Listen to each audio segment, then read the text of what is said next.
Hello everyone, this is Tim, testing the sound on the stream, testing 1, 2, 3.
we are seated and ready to go. Ms. Balasa will be a few minutes late.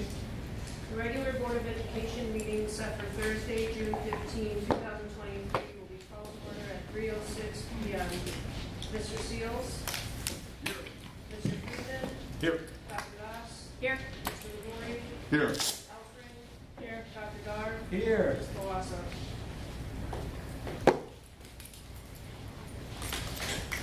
We have no additional items to be placed on the agenda. Very good. Do we have any visitors' comments, Ms. Lovell or Dr. Osborne? I have none. Do you, Ms. Lovell, have anything? I would like to welcome one visitor, Sharmika McCoy. You raise your hand. I forget, are you Dr. McCoy yet or no? Not yet. Not yet. So Principal McCoy is the principal at Willard Elementary in Evanston. And she was in my superintendency class a year ago now. And she called and asked if she could spend some time just shadowing and learning and getting ready for when she becomes a superintendent. So, Got promoted the other day. oh, you're the assistant super schools in District 65. Congratulations. So she's been to one of our cabinet meetings, which is never boring. And she'll be here maybe at the July 20th meeting, I can't remember, and maybe a couple other opportunities. And welcome, and thank you for joining us. And of course, Dr. Aradine, who is not a guest, starts officially in just a few days. And we're very glad you can make it, be part of this. So the pace, let's just remember the pace for this part of the meeting is a little more relaxed than usual. We can eat our snacks, get up, kind of go at it at a little different vibe as we go through these parts of the meeting. We're going to do consent and some other things, but when we get to discussion without action, it's really keeping loose so we can have a free-flowing conversation and dialogue and pick up on things. I think it'll be very fruitful. I look forward to it, and I'll talk more about some of the details as we get closer to that. My superintendent's report is one, graduation was awesome. Thank you for some great speeches. Caleb Wolchek's speech was amazing. Thank you to Principal Ryan, who called an audible when they didn't open the pit, an hour before the graduation ceremony. If you ever want to feel calm about a speech you're nervous about, sit next to Elena at graduation. She was like ready to pop. It's fine. No, it was great. I was very composed. She had principal radar on full blast. Totally. But it came off great. The important thing was it came off great. Our parents loved it. Our kids enjoyed it. It was just a memorable event. We've now been at the auditorium there for 2 years, and it's great. I hope we don't. Such a better feeling than the gym. No offense. Yeah, the gym's nice, but it's not as nice as that. So that was a great event. The rest of the end of the year was filled with field days, 5th grade parties, 8th grade dances, which I got to chaperone. It was also a blast. I will say the kids were pretty much dancing the whole time, except for a small handful. It was crazy. I was not dancing. I will say a couple times, one of our parent chaperones would come over and say, are they too close? And then the parent would go and stand right next to these two students. That parent happened to be the parent of the daughter? Nope. So times they are changing. But the dance was great. The middle school Olympics were great. It was just a wonderful end of the year. And it's hard to remember that not every one of those was in place even last year in the same way. So we often talk about math scores and reading scores and so forth. But if you ask the kids what they remember, they're not saying Algebra 2. I love Miss Allen. It's a great class. That's not what they're saying. So really a lot of gratitude to our staff, everyone from our custodians, our janitors, our maintenance folks, our bus drivers who have been working shorthanded for the last month. Our teachers, our instructional assistants, everybody came together to make the end of the year memorable, and pitched in where needed. The thing I love about working here is I don't believe I've worked with anybody here who says that's not my job. And in a place this size, you really can't have that attitude if things are going to work. So it's a good feeling you come to it every day. Other than that, I don't have, if I'm forgetting anything I should be reporting, I'm happy to throw it in the pot here if I forgot. No. Okay. So that's my report. Yeah, and I don't know if everyone remembers the broad structure for the afternoon or not. Yeah. It's so long that I have trouble remembering what's happening when. Yeah. So maybe you could do Sure. that in your. Yeah, so we will do the consent agenda in a sec. Then we'll do what is typically, a discussion without action section. And that's where we're going to do our board retreat per se. And really looking at it, board retreats historically serve a couple functions. One is you have new board members, as we do, and it's a way to onboard and create shared norms and understandings for going forward together. As our PLC coaches always tell us, whenever you get a new member of the team, it's a new team. And so this is a good opportunity. Other districts sometimes have to do this because things aren't going well, and they have to get board members in a room to do it. We are luckily not in that situation, but it's a great opportunity, especially as the board looks at big decisions coming forward, to make sure we're with each other, so to speak. So the organization it's a little bit different than is on here per se, but really it's going to be about looking at that, some of the feedback you already gave me online, very briefly, and then we're going to dive into that Hanover article research article to talk about best practices in board governance and board superintendent relationships. And then we're going to move from there to legacies and agreements. Agreements are what the board has in the past basically called norms. We can continue to call them agreements. It's perfectly fine. So when we get to that section, I will share some of the things the board members shared with me, and then we'll look at what the previous board did, and we'll kind of zero in on what does this board want as its set of legacies and its agreements. It could be very much adopting what was already there and tweaking it. There's no set rule. My goal, as I said at the top of the agenda, you'll see in your pack, in your binder, all the materials, okay, that go for that portion. So you can see we're doing, I forgot the board policies. You can see the first part is the Hanover research article, and we'll talk about roles, communications, and governing types. Then we'll talk about current board policies. And we can decide how deeply we want to dive into that, but these are only board policies that pertain to the board. And so you will see how they have a relationship to what we've talked about in the Hanover research article. And then we'll go into legacies and agreements, and we'll finish by saying, are there any new legacies and agreements? My goal is to, luckily we will have it recorded, we'll have notes, is to use everything and to basically go back and finalize documents and bring them to the next meeting for a final discussion, and these are our legacies and agreements. Does that make sense? The board policies part, I will say, looks long. We don't have to go in the weeds. It might be more of, I would say, how do these policies reflect what we think are our best practices going forward based on our discussions? And so that is not as urgent of a matter, but I think it's important because, as you can see, there are a lot of policies that actually constitute governing the board's behavior. So that's the basic outline. We've got approximately 2 hours for that, and we'll see how it goes. And then at about 5 o'clock, we'll do discussion with action, and you can see the items there. Again, those are not new items, so they might need some discussion, but they're not new.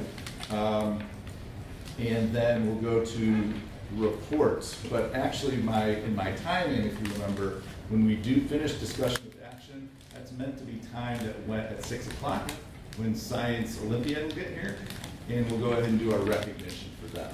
That'll be a nice time for break. Dinner is supposed to get here at 5:30, so the idea is we can work through dinner on discussion with action, finish, everybody's here, we won't be eating anymore, and we can recognize Cy Ali. and then we'll go into reports. So I would encourage a Coke with dinner, or a Diet Coke, or something with caffeine with dinner, because also for reports, members of the Facilities and Finance Committee will be here. And I am not going to dive into every letter of that report. I'm going to do a couple quick slides. There's an executive summary, and the idea for that is some high-level questions for members of the committee. What did they take away from this process? What did they learn? Because they're really going to be ambassadors to the community. And then in July, when we have our big meeting, we can really dive into pieces of that report and tear it apart with our architect there and our financial advisor. Yeah.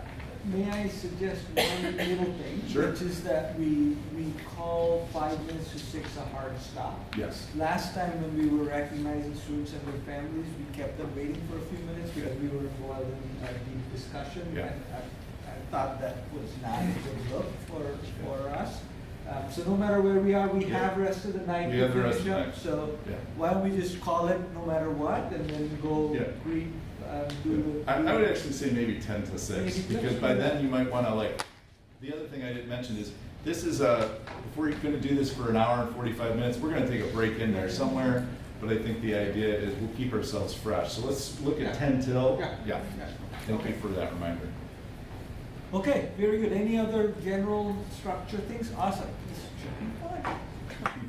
All right, so we do have a consent agenda. May I have a motion to approve the consent agenda, please? I move that the board approve the consent agenda as presented. Thank you, Dr. Ross. Second. Thank you, Mr. Seals. Mr. DeVore, Yes. Dr. Dar, Aye. Dr. Das, Aye. Mr. Friedman, Aye. Mr. Seals, Aye. Ms. Albrecht. Aye. All right, let the fun begin. Well, I would like to make one comment. Yeah. With the passage of the consent agenda, I would like to recognize that Ms. Deaver has put in for her retirement 1 year from June 30th. Oh, man, I So- meant to vote no for that. I totally forgot. I was gonna Wait, vote. I forgot my sign. I was gonna pick it out. Yeah, she was going to pick it, so. We voted, it's on. it's out there. We will have a whole year to both heckle and celebrate Ms. Deaver. And so I want to personally, though, even though we'll say this again many times, especially a year from now, I want to personally thank Ms. Deaver. She has been a fabulous partner in a small district like this. We spend a lot of time talking about a lot of things, and they're about, I'll be honest, I get in her business and sometimes she gets in mine because that's what has to happen in a district this small, and she's infinitely patient with my probably annoying, ideas, especially the ones about spending money. But I'm grateful because she just knows what she knows in such depth and with such ease that I'm never worried about feeling in doubt when I talk about district finances with her, and that is an important feeling to have, because can you imagine if I went into my CFO and started having doubts? There's movies about that. Yeah, there are, and they don't end well usually.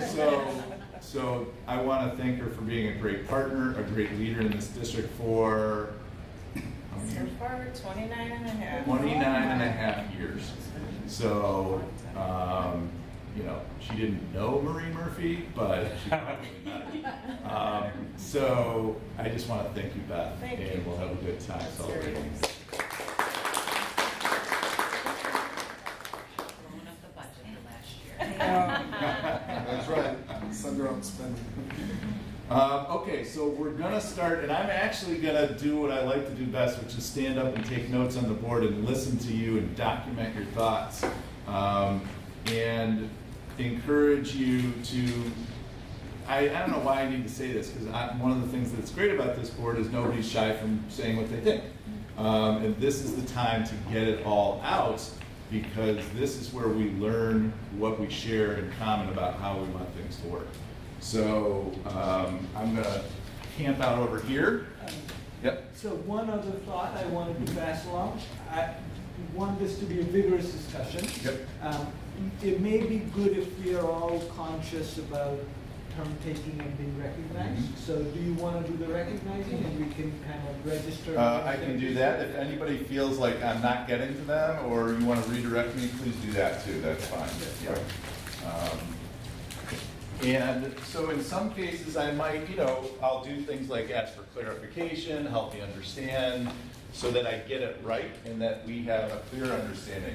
So sometimes, I will be honest, I've gotten feedback that I can sound like I might be a little interrogative, if I could put that politely. And so just so you know, I'll do my best to make sure I'm not doing that too much, but it's an honest issue that I sometimes have.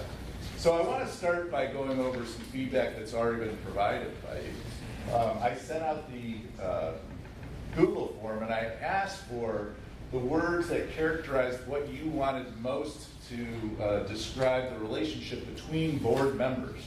And so you can see here are those words that you picked, and if you see a check, it means it came up more than once. So 1 time, 2 times, 3 times, 4 times people said respectful relations, right? And then open-minded, considerate, plus these others here. And so I want to keep this in mind, one, when we get to legacy statements, when we get to agreements, that we find that they're reflected or not. I also want to make sure I'm going to ask some follow-up questions right now about some of these that might not be as obvious as others, right? So we have a shared understanding. And this one was interesting. Succinct came up twice. And so if anybody wants to share when they either put in succinct or what they think of as succinct as a way to characterize our work, that would be helpful. Because I know on cabinet, when we talk about issues around being succinct, it might look or sound different than here. So if anybody wants to share what they think of when they either wrote succinct or just in general think about it as why it's important as a characteristic.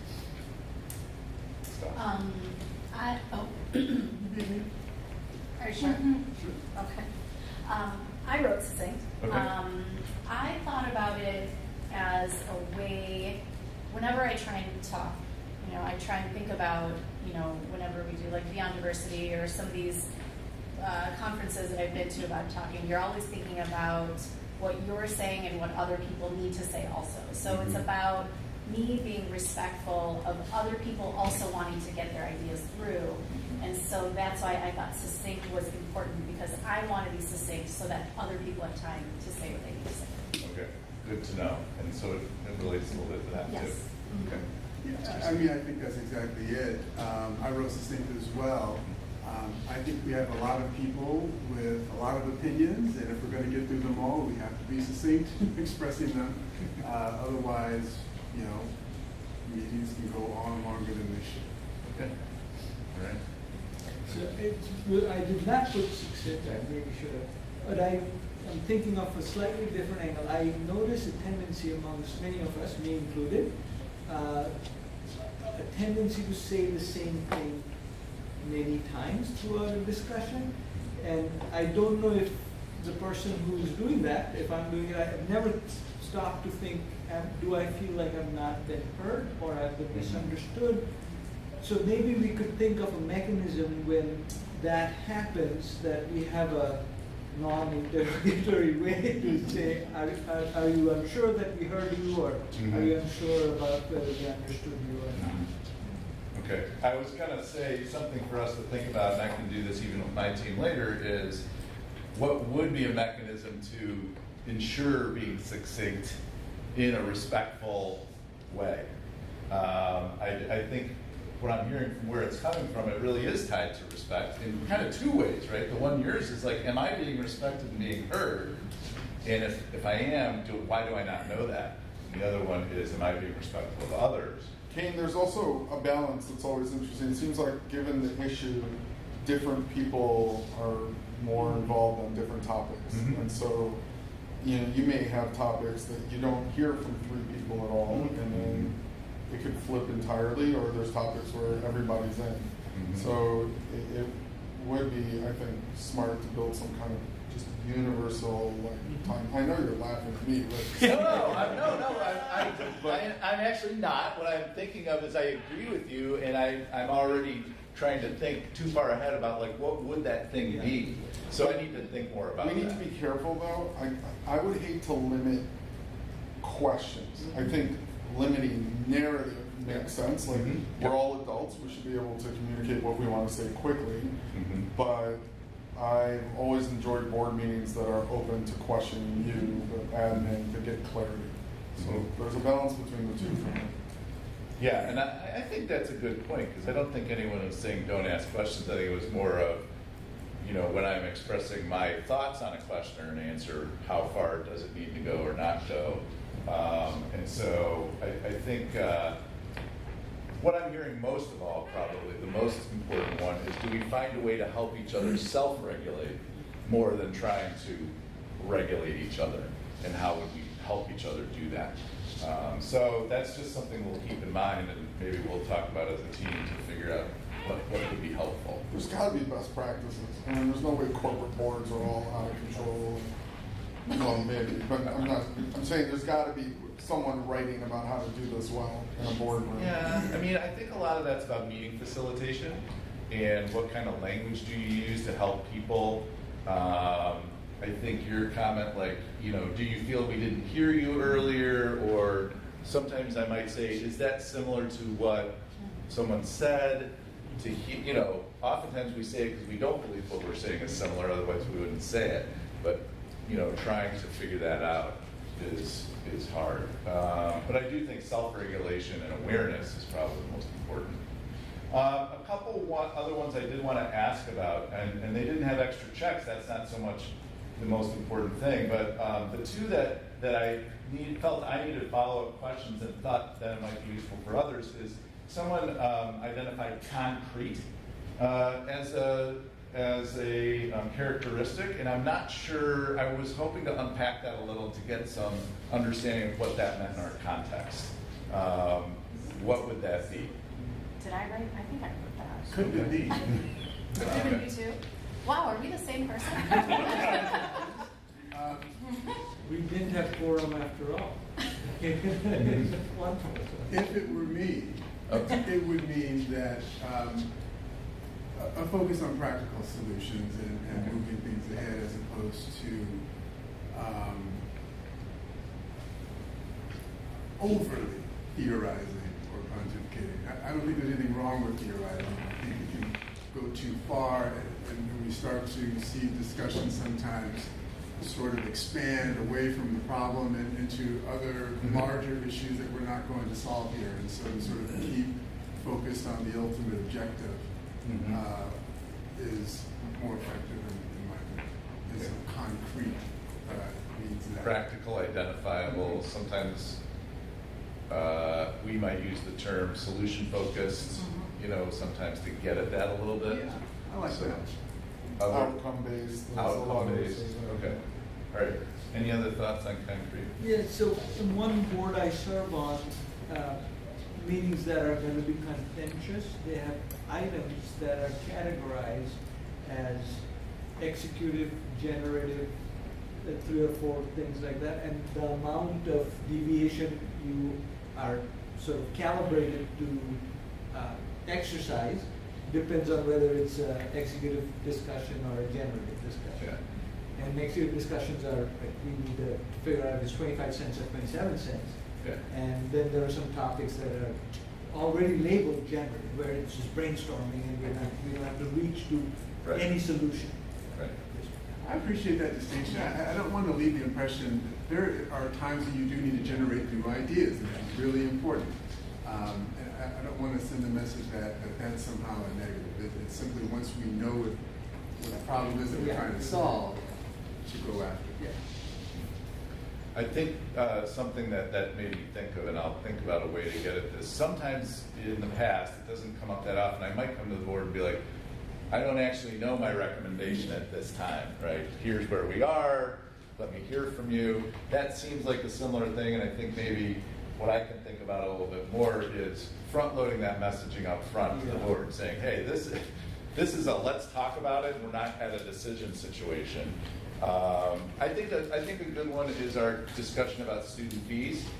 Right? We knew we had to get some things done, but now we've also agreed before the next time we have to get things done, we're going to finish that generative conversation about how do we want to do that. There are practical pieces to it, but it's really getting at bigger pieces too. Some of them philosophical, some of them not. And so I'll try to think about front-loading that a little bit more. Well, I definitely appreciate the way you kind of said it, Dan. So thinking about it, the way I was thinking about it was also about just that, what do we need to decide on at this moment versus what do we need? So I like our agenda the way it's, discussion without action, which to me is our generative part, and then discussion with action, and sometimes those bleed into each other, or, discussion without action can't bleed into action, but sometimes we then go from discussion with action to, well, what are we, talking about it again. Right. But often discussion with action means, most of our discussion with action items are usually done by the time they make it to that part of the agenda. Yeah. Yeah, the typical cycle, right, is everything starts as discussion without action. Right. And then eventually moves to with action. But some of them in that without action are more generative, and some of them are, we got to come up with a decision about the price for lunch. And we're going to discuss it at least once before we decide, maybe twice, and they are more concrete. But, best practice is always you discuss everything at least one time before the time you take action on it. I feel like we already know our votes by the time it makes it. Maybe that's just because we've had good boards, but by the time it gets to that, we're really just voting. There's not a lot of follow-up. Yeah, that's typically the way it goes. Now, we might see something on discussion without action 2 or 3 meetings. Right, you wouldn't push it up. Yeah, we until wouldn't push it were up ready. unless whatever the outcome's going to be. Yeah. Okay, one more is just this one, challenging, and I didn't write out the whole thing, but it wrote challenging each other's ideas.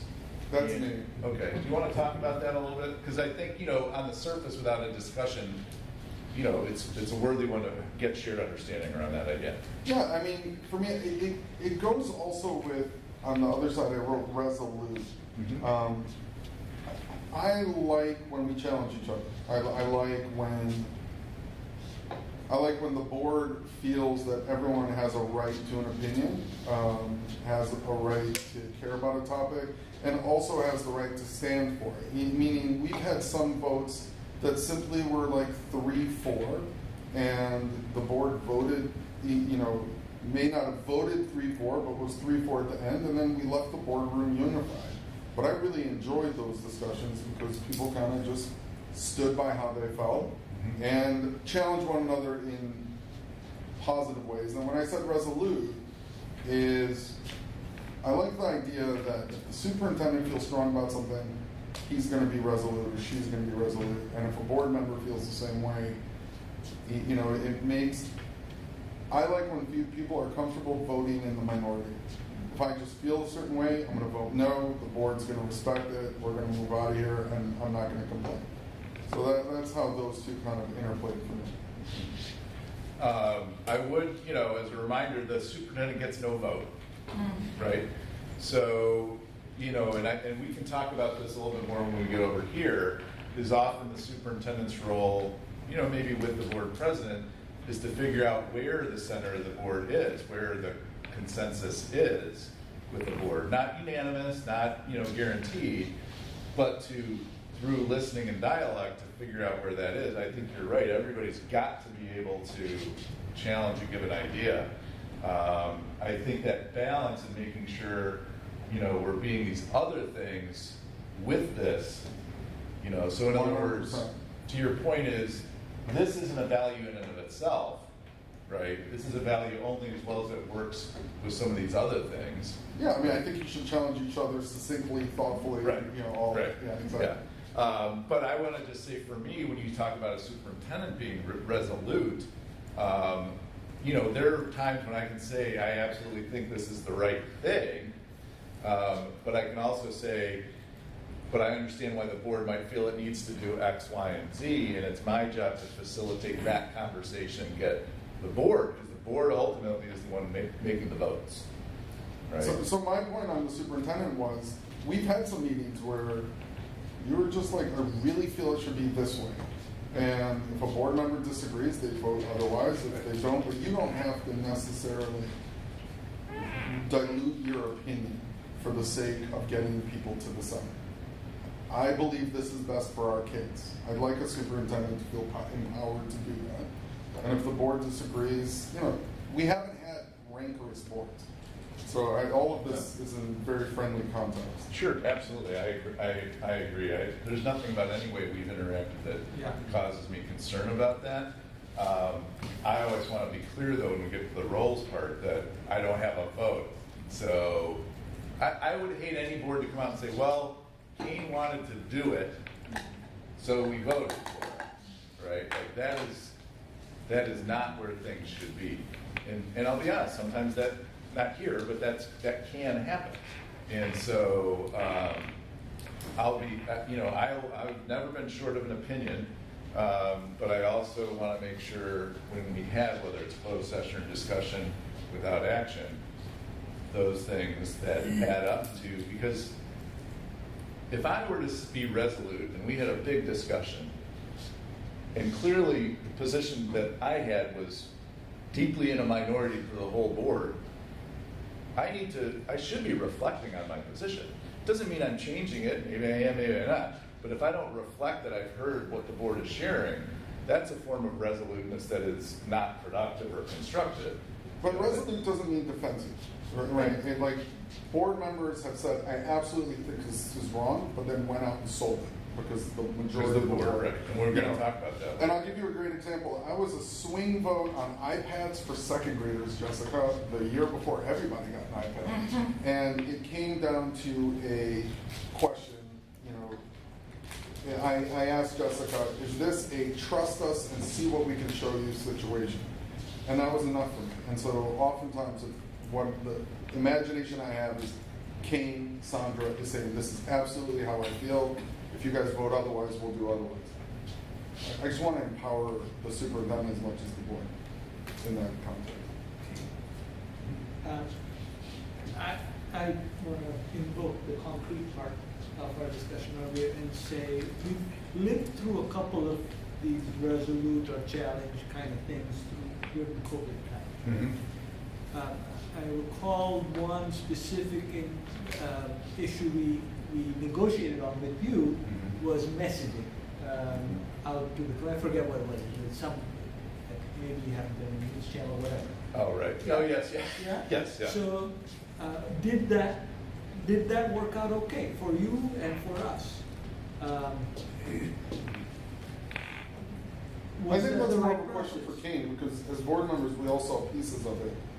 Kane, you felt strongly about something. Yeah. I think the board, each member, I know, communicated seeing value in it, but maybe the timing was wrong, or every board member was a little scared about what it would bring back to the district, so forth. Yes. I guess that's a good example to ask Kane. Did you feel stifled by the board? Would you do it any differently? Did we overstep? Yeah. Maybe? No, I did not feel the board overstepped. That was one of those, where certainly you could have the old sin first and ask for forgiveness conversation, which was the right thing to do. I recognized that was a volatile thing that was posted in the media, and I felt strongly about that. But that's the very reason I shared it with the board, because I felt, it was volatile. And so, let's put it this way, would I have been fine if I had sent it? Yeah. But I didn't walk away thinking, this was a huge mistake or anything. The consensus of the board was that there was not a consensus. There was not a strong consensus about that. And so I did feel that was a situation where it was going to bring something back to the district and the board in a certain way. And so without a board consensus, that's not healthy, right? Because the board needed to feel like it could stand behind it, and at that time the board did not feel that, okay? So that's a good question for another time, but when does Kane speak for Kane? Because you have opinion, and you are out there a lot. And when does Kane speak for the board? And kind of defining that. Well, we wouldn't want you to have to get I would never speak for the board. He would speak for the board. But I would never speak for the board. board, I would speak for the district, right? Okay, so, so I guess the point is defining as a team, hey, go out there and promote all the values you have as a person.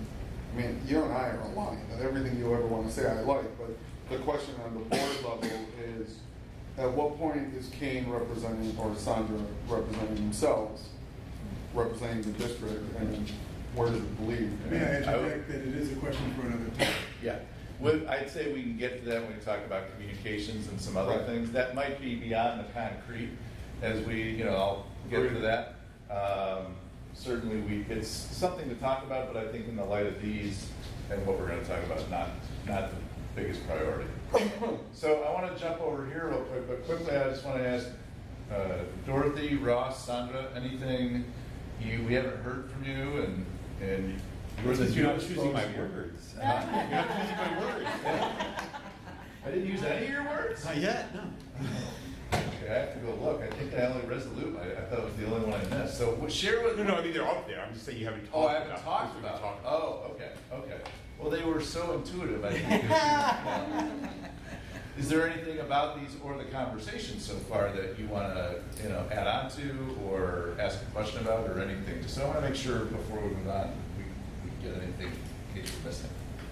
I feel pretty good. It was helpful to hear the discussion, but I have only been to one meeting so far. Besides the ones I came to, I feel like this board does such a good job.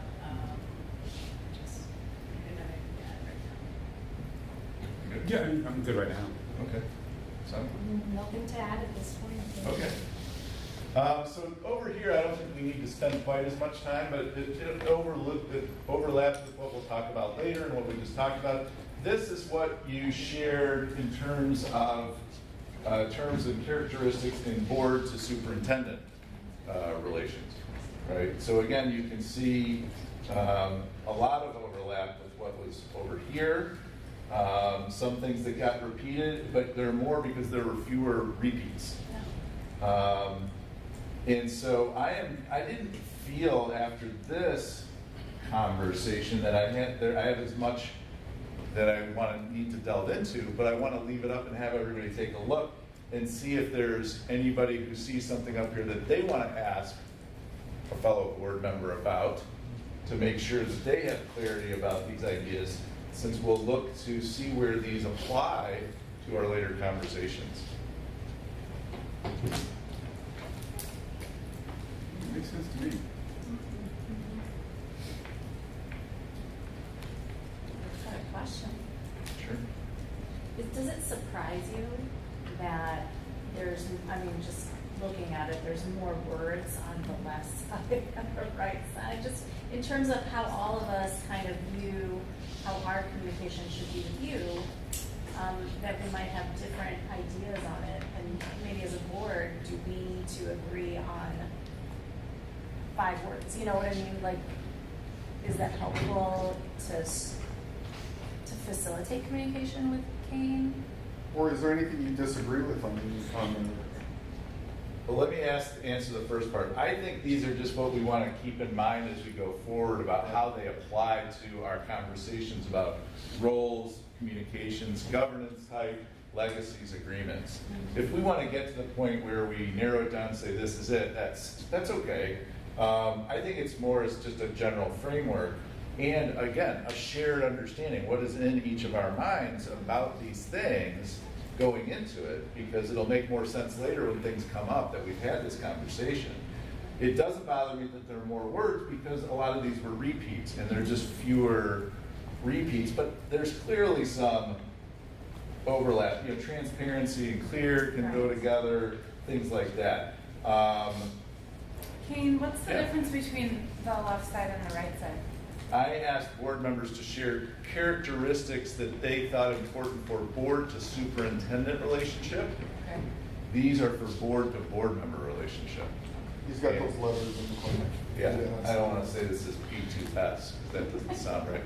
But, so that's what I was looking at. Maybe it's a little important to look at the differences a little bit more. Like, I would hope you're empathetic towards each other, but I don't know if you feel sorry for me, or I'm not sure. I wasn't sure how to take this one, but it wasn't here, so I didn't know you're gonna.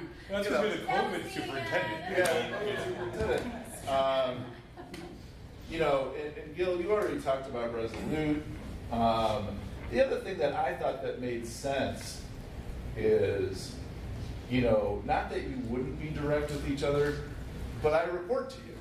So be direct with me, right? Especially if we're talking about something that is practical and concrete.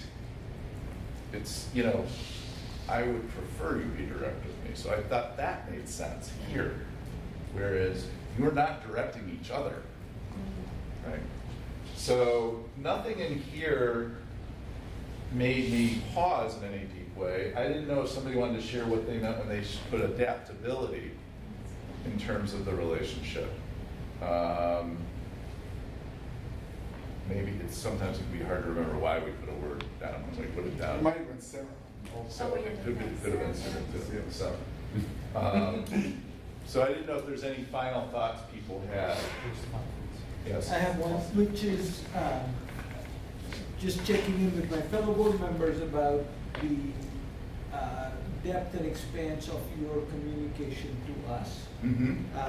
And it's in form of his Friday reports, it's in the memos that you write Mhm. to cover topics for us in summary form. I feel comfortable with the length and depth of those. I don't find them too onerous, Mhm. but this would be a good time to check in to Mhm. see if that's the right layer, or are we at the sort of the right place? So yeah, I mean, are they succinct? Are our relationships succinct? You know, are you walking away from either a board meeting or a Friday note or something being like, I either know way more than I wanted to know, or he used a lot of words, but I still don't know what he's talking about. Both of those are possible. My entire cabinet just chuckled. So, I think it's a good chance to talk about that. What are some thoughts about me being succinct with you, or maybe I'm not being thorough enough? I would say format, length, all of that is fine. You go into depth when it's appropriate. Mhm. You don't when it's appropriate. I'd say one thing over the last maybe couple of years that for me is sometimes there's loops that aren't closed. So we'll hear about something that happened. A parent accused someone of something, but then we don't necessarily hear the resolution. You know, I always assume no news is good news, especially no news in the trib, but Yeah. I would like to close all the loops if we can. That if it's worth telling us about, then it's worth telling us how it concluded. Okay. I do think I just want to comment. You are generally right. No news is good news. Like, Yeah, no, I know. end it, you know. But yeah, I agree. But with even that. how it ends well is a good Yeah. thing for a board member to learn. Sure. Yeah. Any other comments? I feel very well informed. I do like I especially like your narratives that you send because it does engender empathy for what is going on in the school. Sometimes that I might not appreciate, and I think that helps me to understand how much, what we can ask for, what we can reasonably expect from what you get to the district. So I think the communications are great. I felt like I was just surprised at some of these things. Like we have like consensus seeking and compromise here, but don't have it here. But that I can understand is a little bit of the relationship because that is, you know, when sometimes we get confused about, or I might get confused about when the board comes down to the dance floor and when we stand in the balcony because maybe there shouldn't be compromise, or maybe there is, but there is somewhere that I'm not necessarily seeing, which is fine. But yeah, that was. And I think those moments really are the moments we should have discussion, whether it's closed or open, depending on the topic. If there is not a shared understanding about this part over here, that's what we should be talking about. if we're consistently having that same conversation, then we probably need to come back to one level up, right? I don't think I've been feeling that way. I don't know that that's been a feeling, but it makes sense that it's going to happen at some point. Hopefully my notes help with that, or a memo helps with that, or, Yeah. you know, communications does, but if it's not, I think it's appropriate to revisit it. So part B, or maybe Yeah. a slightly separate question. When I read your memo, I read it as having you being the spokesperson. If it involves anything to do with the rest of the cabinet, they have fed into it, and Yes. it's the view of you and the administration. Mhm. So just checking in to make sure that's really the case. Yeah, I mean, I think generally it is. I'd have to think about when it might not be. Yeah. But what I would say is we on cabinet, you know, will have talked about it at some level. Yeah, yeah. And gotten to a place where here's where we all are on the situation and here's where we're going next. And I remember your notes that say, Yeah. like, Jess doesn't quite agree with this, or Yeah. something like that, where, Yeah. where. Yeah, I mean, Jess is still considering it. yeah, so, but yeah, and I think I could probably think more consciously about that. But also, there shouldn't be a topic that any decision that they're like, where did that come from? But at the same time, will have shared, yeah, I'm over here on this, I'm over here on this. I'll be blunt. I don't always want to out my team, Yeah. right? To like, if we're in a difference of opinion. Me, apparently. Right.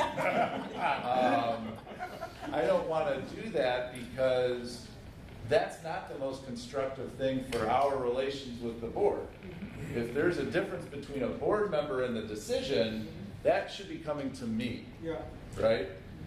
If there were internal differences with them, that should be coming to me, not crossing, Yeah. right? Is that making sense? Yeah. So- No, I agree with Kane. I think the CEO is responsible. You take their opinions, hybridize them, and then if things go well or don't go well, this board, Right. Yeah. we answer to each other. Yeah, they can tell me I told you so, and you can tell me I told you so, but you shouldn't be telling No, each other there's- I told you so. I don't think there's a reason for that, but Yeah. I would say, it's just been a stylistic change between Yeah. superintendents, is that we used to hear more directly from the admin, where now they're a very good resource library, right? Mhm. Kane has a specific question, or if we want to dig into something. And it just may be a style of superintendencies, but, and also, I think previous superintendents have just relied more on the information coming primarily. But I don't know, I've always enjoyed when they are involved in the conversation and having you curate when that's appropriate, when that's effective, I think would be, Yeah. beneficial. Okay. So I'm gonna say what I said again, because this is a case where I don't think I said it well enough. So the value to me is when you're educating us on something that will then decide or help you decide. If there is more than one point of view, knowing that informs my thinking about it. Yeah, gotcha. That's what I was trying to do. Yeah. And I was pointing out that you do that. Yeah, yeah, and I try to, and I do think this is a difference between a bigger district and a smaller district. Is we talk about almost everything every week that's going to come up to the board, and so when we do reports on early literacy or on a school based on the test scores or something. I'm happy to hand it off to them. I'll be honest, I feel like I'm in a place now because we talked about it so much. I could do it, or they could come and do my report because we're all talking about it so often or so regularly that I feel that confident. But I'm also protected because we're small. I'm just going to say this, I don't always want to put on them that have to do more reports than are necessary to the board because of the work and the energy, the mental energy that goes into it. We've talked about this, and Ross and Dorothy went to that presentation where there's that hourglass Yes. and the CEO's in the middle.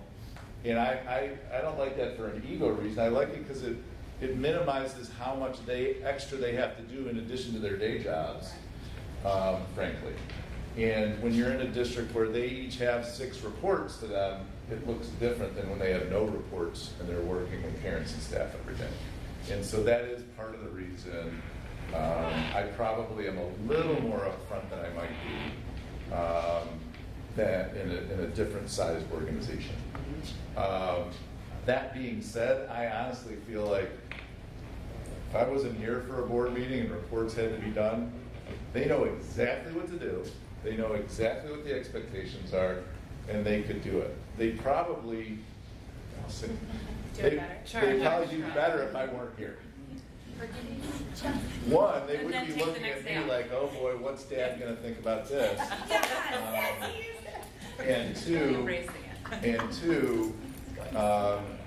they are so prepared and on things. I feel very confident that when they present that they know their stuff and they can roll it out. But at the same time, I'm very protective because they're doing jobs all day. And so we're probably getting over into here. So why don't we take like a 5-minute break? We'll come back at 5 after, and we'll talk about this for about 20 minutes, roles. And it's going to be based on the research, but you can really work off of that, right? From your own experience, from what this research article says, and talk about how you see these different roles, communications. And then we'll talk about governance type. You know, this article had those different governance types. I would only say that for that portion, we don't need to get too caught up in like, are we this or are we that? But just what are the characteristics of each that we want to plug into.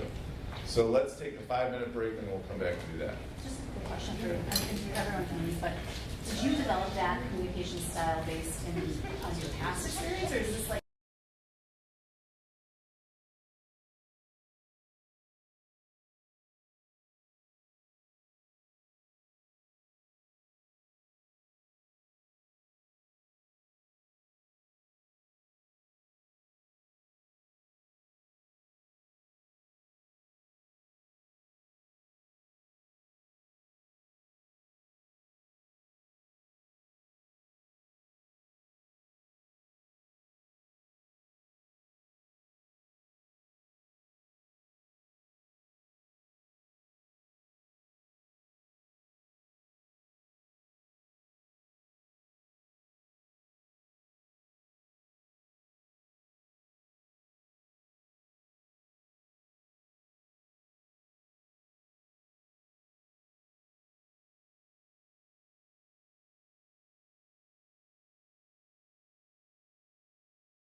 the Hanover article as a reference point. And you can refer to it, but I think as important is if you cite what you think is a good approach or answer, but it's grounded in what's in here, that's just as helpful. I don't know that we have to quote the article per se, but there's a reason. Now, I think this article also shows the dearth of, there isn't enough research on this topic, right? They went and worked with the Iowa school boards on this. They're drawing on it. There isn't enough good, both qualitative and quantitative research, but this is a good, succinct paper, I think. But hit that word hard going forward. A succinct paper on some high-level things to consider. So let's start with, they talk about establishing clear roles. So, let's talk about roles as you see them in the article sees them for the superintendent. And I'm going to say, when I say the board, I actually mean like the board. So not board members, but the board as a role. And then I think we'll talk about communications, and I'd like to really kind of talk a lot about that. And then we can talk about governance type, but it might not be the most important thing that we talk about. So we can start with any of these two, role of the board, role of superintendent, as you saw in the article, or kind of your own experience aligned to the article.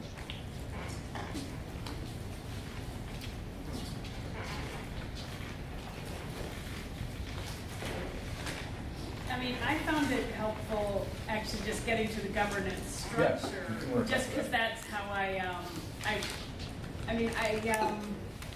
really feel like there's so many examples today of boards not working, particularly school boards and things like that. So, I mean, I really appreciated the article kind of like clarifying why those things are not working very well. Right. But,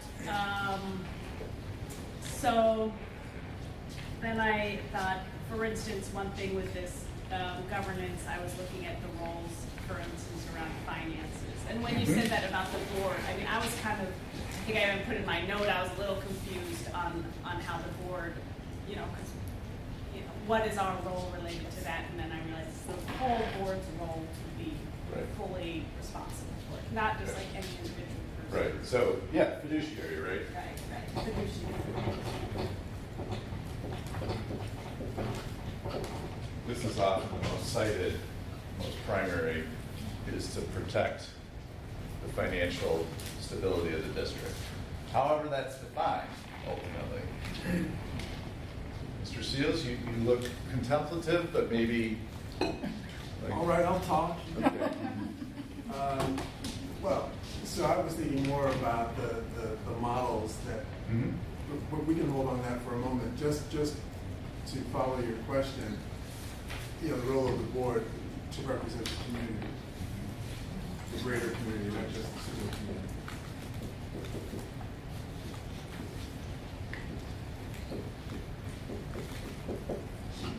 Yeah, actually, that's a good one I was thinking of too. Is they said I think it represents the owners, Yeah. and I thought that was important. I talked to a neighbor, and I'll get more succinct here. But anyway, she was saying how her son works at the library, and that a person, a patron, came up and was like, "You guys get paid too much," or something along those lines. And so I was just like trying to say how that was inappropriate, that they should go to the board because they represent the owners, and that's the input of the owners, not staff members. And I do think, so you do have stakeholders, owners, however you want to, there's some people are, always Yes. looking at language on this, and that's fine. I do think they talk about the difference between delegate, right? And, are you there as a delegate for or a trustee, right? That was it. And, I think they fall on the side of trustee in the article, as opposed to, you're not just there as a delegate for the people who voted for you or for a part of the community. And so they say trustee. Agreed. Yeah, I thought that was important too, as we go on more discussion. Right, I think there's more to say about this, but I do want to get that down from the article. They make a distinction between delegate and trustee. When I started, I was advised by a school board member that, because we had some hot button issues that year, right? Mhm. You were being voted about Avoca Center or Mhm. this or that. And he put it really well. He said, you were elected for your judgment, not for your current opinion. And if that opinion changes, it changes. But, Mhm. you know, he was specifically talking about Avoca Center. But I think that's the trustee model. Mhm. You elect the person, you don't elect positions. Mhm. I also think it's an opportunity to contrast with the superintendent's role as the chief executive officer of the school district, right? So whereas we are representing the entire community, the superintendent is representing the school district. I just want to I think I want to emphasize, because you said not just parents, right? Or not, you said not something after this. Yeah, not just parents, he said, the whole community. I said apparently, but yes, the whole community is the piece where I'm underlining in my opinion.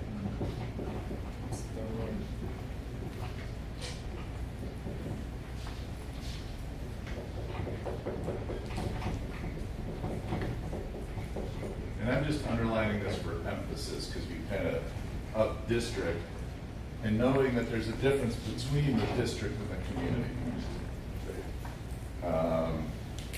You know, you could do the whole Venn diagram, right? Like the district's in the community, so to speak, and so it's different, but it's part of. It's not separate. But I think there's a lot to look at there sometimes. We will have community members come say to us, you know, I pay taxes for this school, therefore you should do X, right? Or I should be able to do X. This is the other way that it comes out sometimes. And so there's a lot to navigate between these two things, whole community. Other things about roles for board, role for superintendent based on here. You know, you brought up something interesting, because while we represent the community, you're usually front-facing with the community on most district issues, right? So there's that. You know, it's not. I don't know how that plays into this, or if it's worth defining. I think it comes up It's over more here a little relevant. bit when they talk about some of that, where board members should be, when they should be there, what they should be doing or not doing. Right. So, This is not anything for any of the columns, but maybe at the right moment to recognize that our community, as well as our faculty and staff, have allowed us to have, or have not disrupted our relationship. what does that mean when you say Whose relationship? The relationship between the board and the superintendent, or the board and faculty and staff. What has unfolded in front of our eyes through COVID especially, and continues to do so, are hardline positions or pressures from the community that could create wedges between the board and the superintendent, or faculty. But we happen to be lucky. So, nothing to put in the columns, but just recognize. Yeah, no, I mean, I think a good example, that helps understand this. It helps understand delegate versus trustee. I think what a lot of boards struggled with during COVID was individual board members had their views of mask or not mask or whatever, and they had members of the community. I think both those things were true here, but the board took a trustee view. And I will say that while the community had its difficulties and its challenges, in the end, it took a view of the board as trustees, for the most part.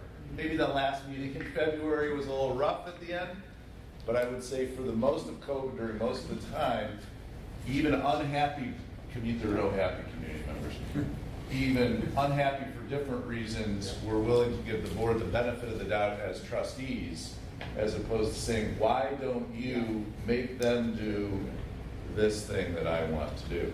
And luckily, I'd say the community members gave me the same grace too. Now, they can be cursing my name over drinks later on, that's fine, I get that. But in terms of how they showed up at board meetings, how they, communicated, how they treated our staff for the most part, that was, we came out better in those regards than a lot of other communities. We benefited from circumstance too, because a lot of the conflicts seem to be 50-50. Yeah. And Kane, if public comments were at the end of that February meeting, it would have been the easiest meeting we had, because you were already there. But I agree. So other things about roles for each here, yes. So for Board of Ed, I would say that we set a certain vision for what we want students to get out of their time at Avoca. And so on a side little tiny baby tangent, when it came to like some of the debates during COVID that we were part of, our board was part of, when Dan, myself, Gil, and Sarah came on. It was hard. We had to focus it back on students and education, and kind of keep the noise of everything else out, you know. And so that was a little bit of a challenge then, which was a natural tension. I thought that's just a tangent that has nothing to do with this. But I liked how we all handled it. I think it was professional, and it was meant to be. That was civic engagement right there. The role of superintendent, district management. I mean, basic day-to-day operations, the budget, maintaining the budget, making sure the budget follows what we want for the board. I mean, that might go into comms, but for the vision, that the budget follows the vision. Yeah, exactly. But this for a lot of things, right? Vision. The one thing I want to say about this, and I think this is right, is, you know, the board made a decision, approved a decision, right, to have this community committee do strategic planning with feedback and all that. We had a couple board members on it, parents, guardians, staff, and they came up with a mission statement and this, right? And so the board can look at it a couple ways. I always recommend boards that this is what you want me to implement. And you can give me ideas about that and direction and guidance, but ultimately this is what the community came to you and you said, okay, this looks good. Sometimes boards will not do that. They'll just go into a room and do all of that themselves. I don't think that's great because of a whole bunch of reasons with the community and the fact that boards change. So we're going to change that every 2 years.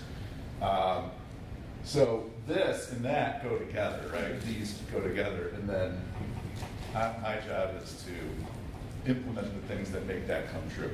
I think you should add accountability in that under role of BOE. It's our role to keep you or the district accountable both to the vision and goals, but also to the timeline. You know, often we have, our strategic plan has timing with it.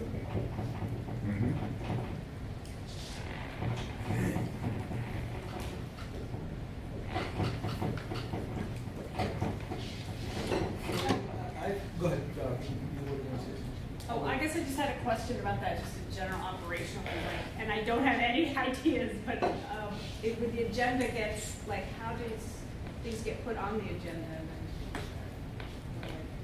I'm not going to tell you, otherwise you'll start telling me. We actually, if we get to the policy part, we'll talk about that. Okay, If we get to the policy part, we'll talk about that. then, obviously I read that. Yeah. I think it's in there, but if not, it is in policy generally. But yeah. So you have used us in role of a consultant when you needed advice or just wanted to run 5 ideas off of a group to narrow things down. I hope we've been helpful. Yeah. Right. I mean, I think to the earlier conversation, there are times I come to you with a recommendation. I think we should do this. If you don't want to do this, you can do this, this, and this, right? We have that. There are other times I'm like, I don't have a recommendation, but we got to come up with something. Here's what I think the issues are. Tell me what we should do, what you think we should do, and so forth. So yeah, I think absolutely. I would say this applies even if I don't come to you for it. You're going to tell me because that's part of your role. So absolutely. What's interesting about that is I would even throw consultant and advice on the role of the superintendent, because we've come to you also saying, hey, how would we think about this because of your educational background? And Is it consultant or advisor? Both. Yeah, I would say actually, I've always thought of. Because I'll talk about advisor for a second. When we had to set the quote-unquote vision for, when we, quote-unquote, had to set the vision of what we want students to look like, the portrait of the graduate, the strategic plan, it was you that gave us guidance on how to do that and setting up the committees and the consultants and things like that. So it goes yeah, both ways. I think advise to recommend. I would say, you know, so if we think of it this way, I advise and consent. I advise and recommend on the big picture items because you approve the big picture items. You approve the strategic plan, and I come up with a way. Here's how I think you should do that, and then you either do it. Then the other way is, okay, now I'm going to go implement it, and you're going to give me advice, right? But I think there's a respectful, like it's my job to go do it. Your job to tell me what you think about that and for me to listen, which is different than saying it's your job to tell me what to go do, right? And I do think I think the fees conversation is a great model for a lot of these things. we're not there yet, so let's see how it Right, but I mean, but you are really good at saying, okay, I hear you, let me come back. You come back with a framework of what we talked about, and we've done that a few times. So I think of that as a model. I think also with the role of the VOE cheerleading.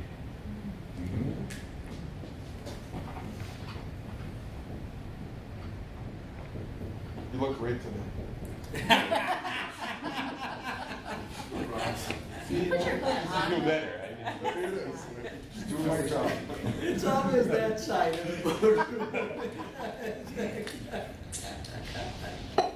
right?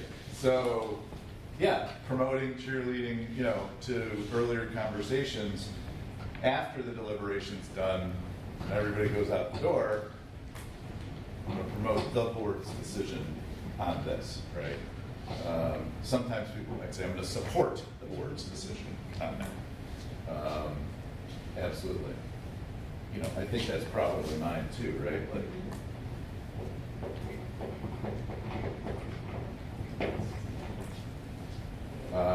one other place where this comes in, and it goes in two directions to implementation, is ultimately policy. Right? I cannot approve policy. Only you can approve policy, but I can recommend policy, and then I go implement it. And then the other one is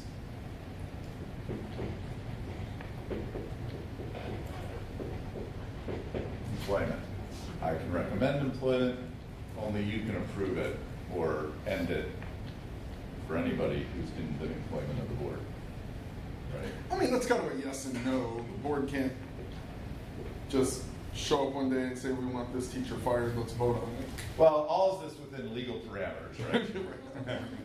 Well, just so you know, I mean, I'll give you, not that I would ever tell you to do this, but for an untenured teacher, you could literally come to the board and say, we're putting this teacher's name on the agenda to get rid of. And you could vote to do that. Can Now, we vote not to fire someone that you recommend Yes. firing? Yes, because I only recommend. Now, I would tell you, if we got to that point, things had gone horribly wrong. Right. Should not, I've been at places where it's gotten to that point. It's breakdown in communications. We have a year to try. Yeah. I would say when that happens, a lot of this didn't happen. No cheerleading. So, but policy's another big one. And that's one where we've started with a policy committee to get into it, and it's slow and it's a lot of work. And it's not always very exciting. In fact, 95% of it's not very exciting. However, it is something, huh? Dress code. Dress code. Miss Ryan's excited to get diving into the dress code. I think you're selling this short. I So- love these meetings. So that is an area for kind of more work, more dogged work. But I just put management. It goes with implementation, but you know, I manage employees, I manage budgets, you know, a lot of these things. Anything else? Well, it says evaluation, just so it's Yeah, Yes. she's right. the board. For Board of Ed, yes. Oh, right. Evaluate You evaluate me. Yes. I thought that's what we were talking about, employment. Where was it? Yeah, I was, it would go with this, right? Oh, keep superintendent. Well, what did we do it this year? You're thinking, You can. Kane, I had a question just on an article on that topic. It recommended extensive formal evaluations. Was that talking about the breadth of each evaluation or several evaluations in the year? I'd have to read it again. I think it was talking about like multiple facets to my evaluation. So 360s, it could be focus groups, it could be Got it. lots of things like that. So more about depth and breadth. Yeah, right, yeah. Other things on roles that we're missing. So it's really obvious to all of us in this room, but I really like the emphasis in the article on this because you don't hear it often enough. But the fact that the research shows us that there's a positive correlation between board governance, collaboration, and student achievement. And it is very clear on saying that student achievement is a responsibility or a role of the superintendent and the board. So to be having those conversations.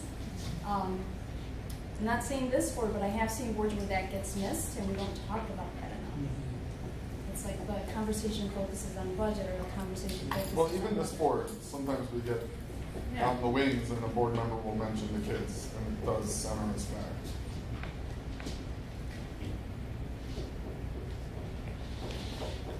And is it like reporting or something on your side? Yeah. So, yeah, it goes through communication. So like this summer, as soon as we get the formal IIR data, we'll do a big report, end of the year report on all of our data, the student achievement and growth, with some analysis and thoughts about it. So, but yeah, absolutely, there is a correlation here, but it's also, I think they mentioned, it's an explicit thing. It's not just a result of, right? So there has to be part of it there. And that will come up, I think, when we talk about agreements and legacies too. Ken, I think something we're missing under a superintendent is safety. You know, it often just seems that it falls to student safety or is that day-to-day ops? Yeah. Because that's also more long-term thinking. Designing policy, designing SOPs, designing the building, you know, what you add. Yeah. Yeah, I mean, I think when it comes to, you mentioned something about long-term, right? Yeah. So, I mean, I think it's my job to recommend to you aspects of a long-term vision. So that's what the strategic plan is supposed to do. And, but there are things that still come up. But if you look at our report tonight, you know, about facilities and finance, the board said explicitly, we want you to identify what we need financially, and we want you to identify what we need in facilities, right? So now we have a plan to do that. You're going to see the report that is the result of that, and we will tell you, right? So it's still my job to bring to you a possible vision with all the aspects of it, but you have to adopt it and make it for the boards and ultimately the districts. And so safety is part of that, but it's also, as you said, part of day-to-day ops. So, and if you ask parents, you know, this actually trumps this every time. Yes. Right? But this is the one that gets all the news in one way, and this is the one that gets all the news in the wrong way. So, you know, this is really expanded too, so what it means. Other things about roles. Okay, so I think these are important to think of when we talk about comms then. Okay, and they have some ideas about communications, and there's multiple aspects to that. But I know we've talked about it too, and I don't want to get in the weeds, although I think there are some weeds to get into eventually. And normally I wouldn't say that, but as we head into an era in the next year where communications will be the single most important facet of success or failure, it will be important for us to talk a little bit more about the weeds in terms of communication. But let's first just talk about what successful communication looks like for boards and their superintendents. So you mean between us? Let's do both, actually, because they talk about both here in certain aspects. Right, when they talk about their 5 principles? Yeah. So,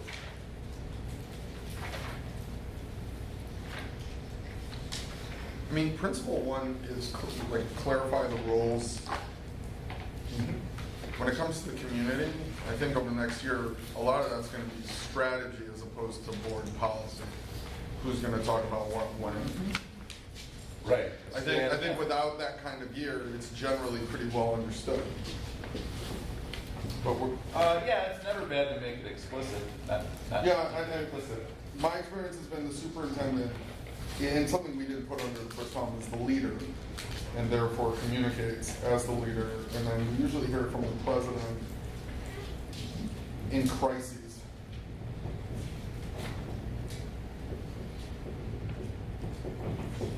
Nice with asterisks here, because, yeah, the board presidents also. I mean, we can talk about communications between the board and superintendent, or out to the community, whichever one you want to pick on. I'll just organize it later. Why don't we start with the first? It's a smaller topic. All right. Between the soup and the board. Timely, Huh? timely.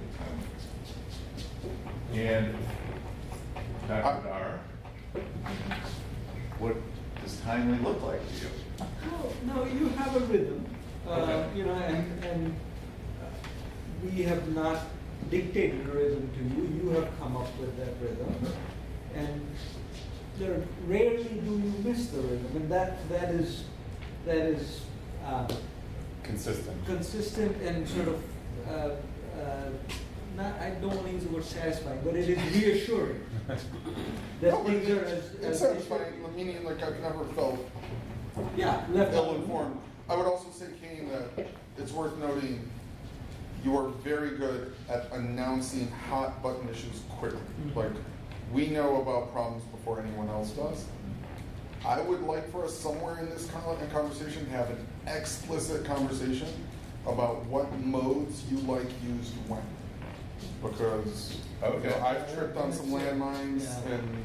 and you know, when is it email, when is it text, Gotcha. and when is it oral? I worry that we're anchoring a little bit too much on Kane Yeah, as yeah, opposed to what the superintendent should be. Yeah, I will say that you started by saying, in my experience, and I want to make sure we get beyond that Yeah. and talk about what is not happening, what could be happening, what would you like to consider happening. I don't want to get too much in the weeds again, but you know, I think timely and consistent makes sense. Different modes. This I'm just putting as a note for myself. Like, do you want me to use this or this, or should we? I was gonna kind of go into what Dan was saying. So I like the structure of how we communicate in terms of, and this is civic engagement, civic space, all that stuff, in that we have a board meeting. In that board meeting, we have discussion without action. We have discussion with action. To me, that's communication, as you were saying also. And I think that structure is really helpful, especially when we have difficult topics to discuss, like Science Olympiad, or masking, or this, or that, when we don't exactly know what we're going to do ultimately, but we have that discussion space, we have the civility, the respect, the honesty, all that stuff. Sometimes that structure will leaves a little confusion to me when things happen quickly, you know, and what is, and this was even talking about like developing a system of like a crisis information system is what they used. And I think that's maybe one of the places that I've gotten trapped in terms of how to communicate. You know, when things are happening outside of board meetings that are happening quickly. You mean like when a board member might pick up on it before the superintendent? Right, or maybe even after the discussion of action, or you know, after, or you know, something comes, a piece of information comes available that wasn't there at the meeting, and how do we think about it and react to it? and in what time frame. You know, do we do special meetings? Do we do email exchanges? You know, and then with Open Meetings Act, how we have to be careful with What's communicated what's how. communicated and how. I mean, if we look concretely, Yes. like you give a very broad picture.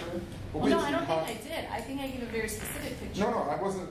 About I this- was saying there's a lot of different. You were saying that there's Yeah. a lot of scenarios, but like specifically, what we've experienced is a board member saw something on social media. A Yeah. board member was told something, asked something, and how it's communicated to you. Clearly, the mode and the timing has a prescription to it. By your standards, Sandra, you might have different. But coming to an understanding with any superintendent about the crisis information pipeline. Yeah. Okay.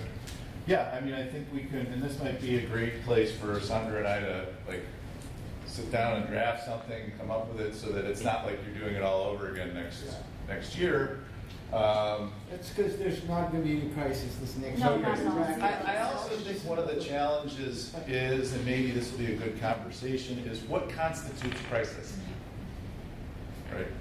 What constitutes Right. crisis, right? And so, you know, often for us, I'll speak for me, but what is student health and safety is at risk, staff health and safety is at risk, and or it's going to be in the news, depending on what it is it's going to be in the news. So I have come to think about it not as crisis or not.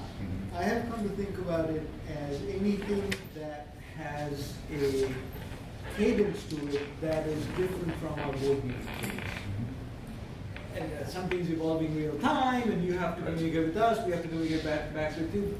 And that doesn't fit in our discussion without action, discussion with action kind of timeline. Yeah, I'm trying to think like, and I think even that needs probably some more discussion about, does it fit in with our case? Like, you might think, oh, we've got to deal with this now. And I'd be like, no, I just need to send everybody an email and tell them we'll deal with it at the next meeting, right? Depending on what it is. And I also think sometimes, and I say this not in this situation so much, but sometimes, you know, you're in line at the grocery and somebody asks you that question that, you know, I didn't get to you before about, or I didn't know about. What do you say? Is that a crisis? I think sometimes it's hard because you don't have an answer for somebody about something they think is important at the time. They go back to social media and say, well, the board didn't even know what was going on, what's, you know, blah, blah, blah, right? Yeah. But Kate, you know, I guess a specific question on your example for me, and this would be to you, and then Sandra, we would answer it with you, is what do you consider, and you don't have to answer this question, worthy FYI?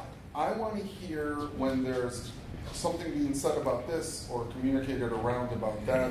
I've often thought of us as your feelers in the community, Yeah. but you may not want that, or there may be differences in how superintendents react to that. You know, how much FYI information from the board do you want or not want, or what categories?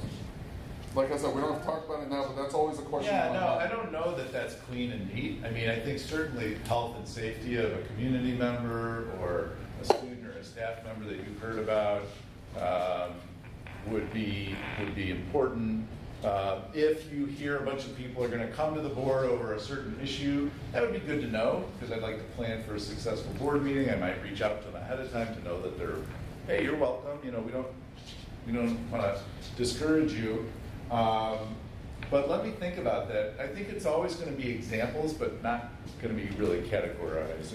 Well, I think you nailed something too. A lot of times something will sound visceral, let's say on social media, and we react emotionally, but then it comes to be that that's the only part. Like someone puts out completely inaccurate information about the costs of something, or something being eliminated or not being eliminated.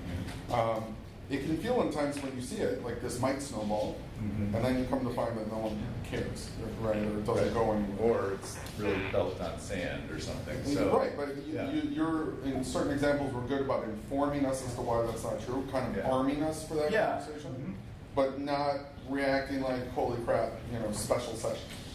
Yeah, I mean, I would just say, you know, I think this is a good opportunity for Sandra and I to sit down and give maybe a little mini memo on it and some guidelines. I don't think there's any cut and dry, you know, this is always what you do, this is never what you do. I will say, some people would say jaded, I would say seasoned, in that I don't get as wound up as I used to. I do have safety, health, if there's something that's imperiling the operations of the district perhaps. But, if somebody's out there, for instance, spreading something inaccurate about my town hall, I'm just going to say, hey, go see the town hall meeting and, go from that. I'm not going to try to manage down everything. This is where we'll put in something about social media too, because I do think the volume button on social media doesn't work like normal. So we have to figure, be ready for that. One other thing, sorry. Go ahead. Just Board of Ed comes, like the inter-meeting, when it doesn't meet the cadence of the meetings itself, how we communicate to each other. So, for example, I would generally, if I had a gut reaction to something, I do need my peers to be like, hey, Ami, take a check of that. Maybe it's more about this or that. And I find it helpful to push that to the board president or VP or whatever it is to put my finger in the foot in the water. What do you guys think of this? We should talk about it. Or is this something we should even bring up to the superintendent or something like that? We need a little process for that, I think. Yeah, we've done well with sidebars. Yeah. We've had a couple of chances to practice, I wouldn't say well, only because the burden falls on you. Because we can't daisy chain, and I think that should be part of today's discussion in general, but the burden on you for communication has become onerous, right? Like the people that are going to want to be present is going to get shorter and shorter given that amount of work. I can't remember what was the last thing that we were working on, but Dan and I had a clear division of labor that we agreed on, and it was more or less half and half. What was it? It was about talking about, there was decision pieces, there were communication pieces, and what I would say, I want to make sure we get to this, okay? I want to get to this. And so I think what you're bringing up that we haven't talked about is board member to board member communications. Right. Now you mentioned it, getting it to Kane, whether or not it gets to Kane.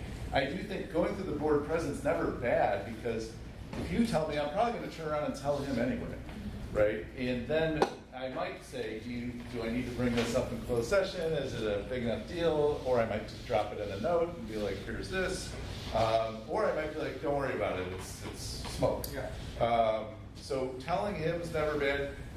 Telling me is never bad. I'd say the trick is always, the hard part about emails or even text is communicating temperature and volume. And that's why information is always just the best. Like, just keep it factual, and then, I'll say it this way, then trust me to do my job, and if I'm not after a certain period of time, that's when you bring it up and say, I don't think you're really doing your job, and we have to have a closed session conversation about my performance, and that's perfectly legitimate. That's the way it should be. Because that's where we get into the dance floor issue. If you're saying, well, I got this piece of information, you need to go, don't you think you should? Yeah. Right away. Right away, right? Like, that's a performance issue at that level that is dance floor stuff. But the information, holding me accountable. So follow up to the last piece. I think we have done that a couple of times this last year. So Ami or Sarah, I remember those others may have gone through the same thing with me, where we've discussed something, a couple of meetings have gone by, and someone might write to me and say, can we put this back on the, don't give away the answer. And then I will come to you and say, we want this on the agenda. And you have sometimes said, well, it should look like this on the agenda, not that. But we typically bring it back up. So. Yeah. Right. Also, as practice, I'm always, and I don't know if this is a burden to you or not, I hardly ever email Kane without copying the president. Yeah. Like, to me, Yes, and we should talk about that, because that is really the way it should work. Because, like I said, I'm going to go talk to him anyway, and he might already, as the board president, who's in the agenda making business all the time anyway, have his own perspective back. The other reason it's important is because if 3 people email him about it, Yeah. right, then he's like, oh yeah, you know, but if you only email me, you really do need as a board member to rely on the board president's judgment in a lot of those situations, in an agenda-making situation. So back to board member, you know, I think it's important, this does not cover the law part, but you mentioned daisy chaining. And really the way it's supposed to work is, you know, what should not happen outside of a board meeting is decision making, right? And so information sharing is fine. Sharing a person's perspective is fine. It is even in a larger group.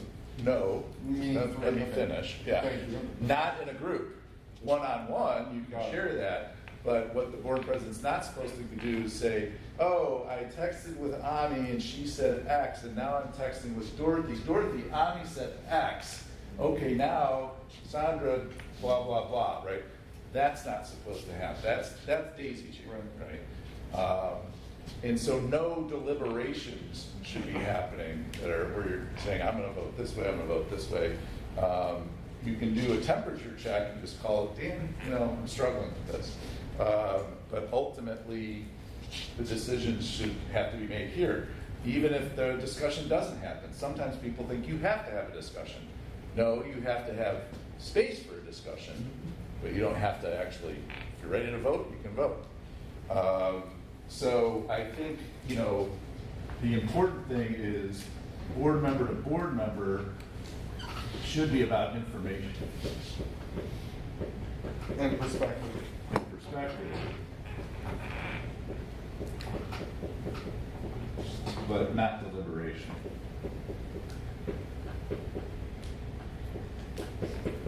You know, so examples, I'm going to vote this way, if this is going to happen, it's why, or I'm not going to vote this way, or, well, I would vote for this if this would happen, you know, all of that should not be. Even one-on-one. One-on-one, you can do it, but he can't then go, No, I know. yeah, so you can do that, but then no person can go around to each board member and say what you someone said told me. to get, yeah, someone told me, how do you think? Okay, now I know what you think, I'm going to tell you what they think. That is, you can't start basically collecting votes that way. Okay. Doesn't mean he might not know what the votes are going to be. You know, sometimes we're going to have to be like, okay, board president, I'm ready to call a vote. I feel confident that we're ready to have a vote on this and or a discussion. That's his job. So that's kind of the nuance there. There's some gray, obviously. Yeah. Question, when we do, so board member to board member communications, if I'm sending board president some information, I am generally going to probably CC board vice president too, to your point about, and your point about how you guys divided labor. I think that's a nice way to do it too, to help two people stay in the know about different perspectives. Well, also I would add that a lot of times there's information that I would send to the whole board, but it was taught, it's always blind copy. Yeah. Oh, So there's no bound, like, Yeah. it's okay for us to output to each other, Yeah, but you can't start a conversation. Yeah. Okay. Yeah. and that's exactly- okay.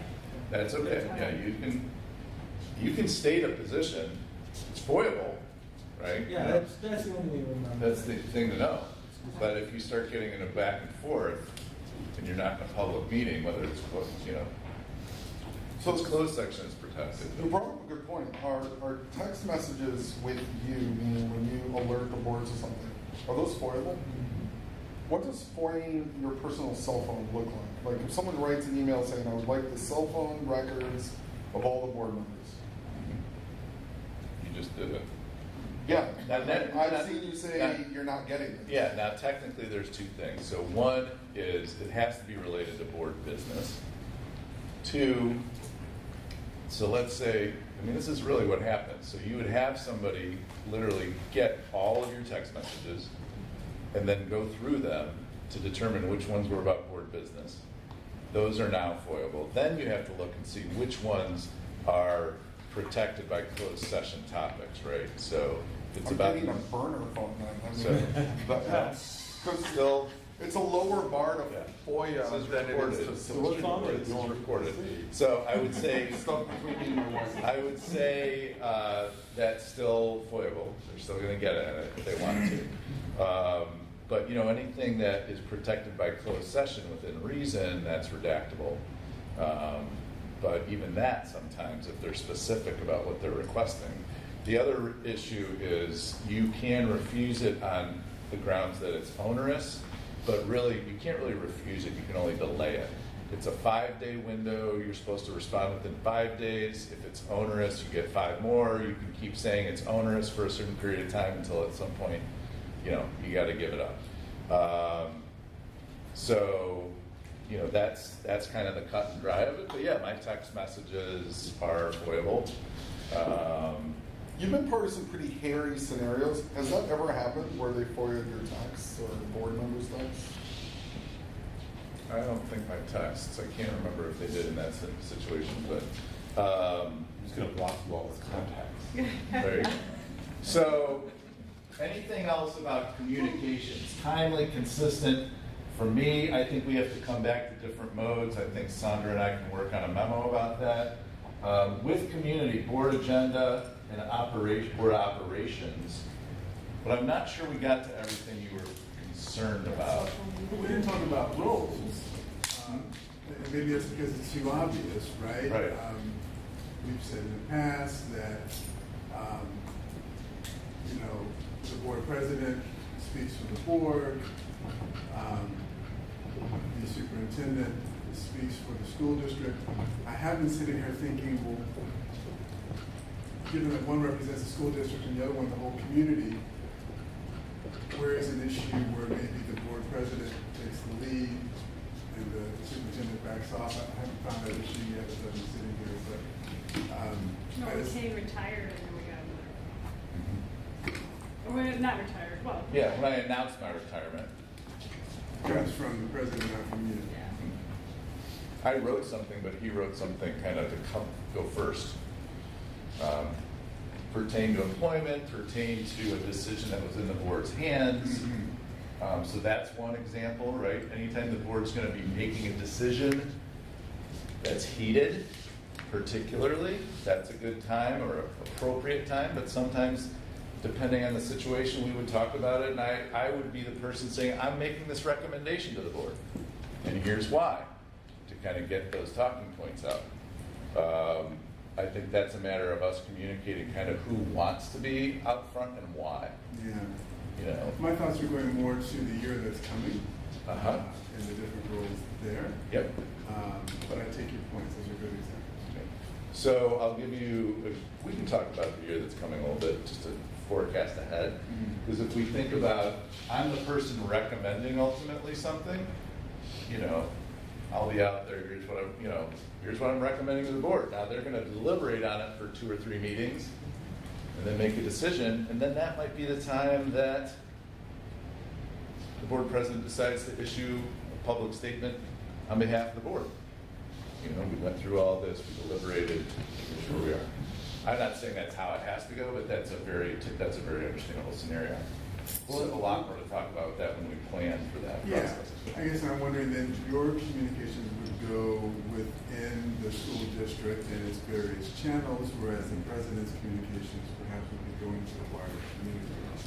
I think we have to be realistic about them getting to the wider community. I mean, so for instance, we do an annual newsletter that gets a mailer to every household. He has a letter in that. You have a page in that for the board. But for instance, we wouldn't necessarily do a mailer the day he announced we're doing a referendum. But he very likely, we would do a mailer in January saying to everybody with him up front on that. Right? Yeah. Those are some details to work out. We don't have access except through a mailer to every household to get to every household. We have done Facebook ads and some other things, but the mailer is the only guarantee. Dan, just to get clarity, you're using the word district, I think, as if you're talking about the parents and the families. When I think of the word district, I think of all the voters. you know, the 60, 600 people, like, Kane speaks to the district when it comes to finances. He speaks to the parents when it comes to what's happening in the building. You know, so I'm not trying to change your rhetoric. I'm saying, like, I think of the community as a district, especially because we're not the Wilmette school district. Yeah, I take your point. We don't need to spend a lot of time on this. What I'm trying to suss out is the difference when we look at those roles, the superintendent responsibilities and the board responsibilities, and one is the district, one is the whole community, i.e. families who may be, or residents, I should say, who don't have kids in the district, right? That's a somewhat different group. And how does that play out in communications? That's what I'm doing. Yeah, I mean, I think it can always be defined, but I've really seen it play out situationally. Sometimes good cop, bad cop. Sometimes you say it first, I'll follow up with X. You know, I think there's been flexibility in my experience. I don't think it's hard and fast. I think it's a matter of the board and the board president and the superintendent communicating and sometimes checking in with the board about when it might be appropriate. When I announced my retirement, I had talked to a consultant. We had talked to a consultant real quick, just about kind of some of those pieces. So, you know, but I don't think there's any hard and fast rule. Now, if you were firing me, you should probably announce that. So you're hiring Sandra, wrote a letter, right? So things like that. But there's no hard and fast rules. Okay, we've got a lot of this in place. We'll codify it and draw it up. I think we're going to just skip this part for now. Okay? I mean, there's lots of good stuff there, but we're kind of running out of time. And we're going to skip to one other thing too. I'll bring up policy next meeting, and that's all we'll focus on is just look at the policy. Okay? I do think I'd like to get into agreements and legacies though, because agreements are really those norms for how the board behaves in more concrete terms, right? That puts into action a lot of this. So if you go to your packet, and we're going to take about 15 minutes on this and see how far we get. And if we need to extend it the next meeting, we can do that. Or we can keep going and then push kind of some of our own items. If you go to the last section, there should be a colored sheet. Yeah. Oh, yeah, that's right. Okay, yeah, after the last colored sheet, you can see the previous boards, it's really two boards ago, kind of, legacy statements and agreements.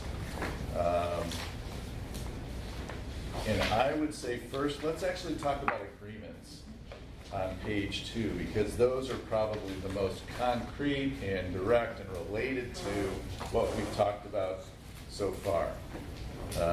So take a moment to look at that page and the last page where it talks about the different aspects or norms, they call them agreements, for board conduct.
Okay.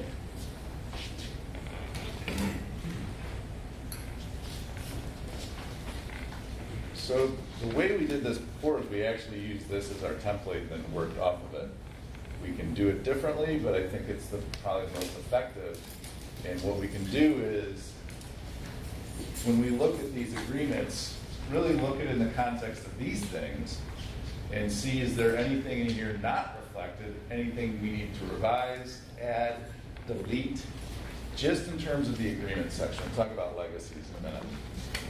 I have an easy one. Yeah. All of the references to call, Yeah. just be changed to communicate. Yeah.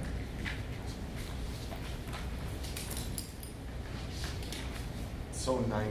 Yeah. Don't call me. Exactly, yeah. Block. Text me first. Yeah. What else? And I feel like I'm talking. I would say that the thing about calling is that the Freedom of Information Act. Yeah. Oh, yeah, yeah, yeah. Kane, under communication, Yes, that's probably why it was in there, by the way. the second bullet sounds counter to what we've done. It says, well, it's like the first sub-bullet of the first bullet. Board members will then direct that person to the most appropriate administrator. Yeah. We've always just directed them to you. Yeah. I don't think we should be going sub. Exactly. Yeah, that's a Super. good idea. Well, I mean, I had a neighbor who was talking to her with a son in the school, and she was like, well, this is that. And I was like, well, email the principal. You know, I don't know. I mean, we should. Well, that's advice like on what you do, but if someone comes to me specifically with an issue at Avoca West, I wouldn't send them to Jessica. I would send them to Kane. Yeah, it's a little easier. I mean, ideally, you'd say, have you talked to the teacher, then have you talked to the principal, then, but that is not a chain that makes a lot of sense. So you can send them to me, and then I would say, have you talked to the teacher, have you talked to the principal, and go from there. So, and we don't get a lot, folks, I'll just be honest. It's a virtue, but they get a lot. I don't get a lot, so. Other things. Mine is a little bit, so one thing that I find slightly missing Yeah. is just this idea that it is okay to conflict with each other. And actually the article that you sent out does talk about it somewhere that not all conflict is destructive. Yep. And that goes in many ways, like board member to board member conflict, community to board conflict, I think can also be okay. I think we can all come out stronger.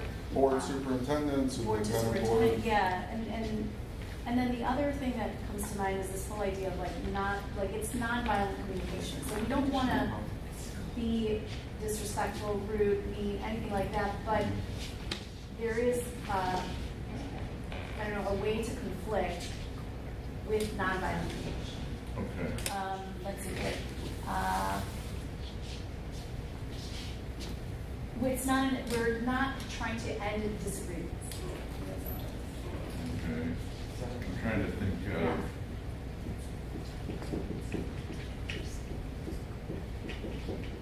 I mean, in that note, this is going to sound strange, but I'd love to see more no votes.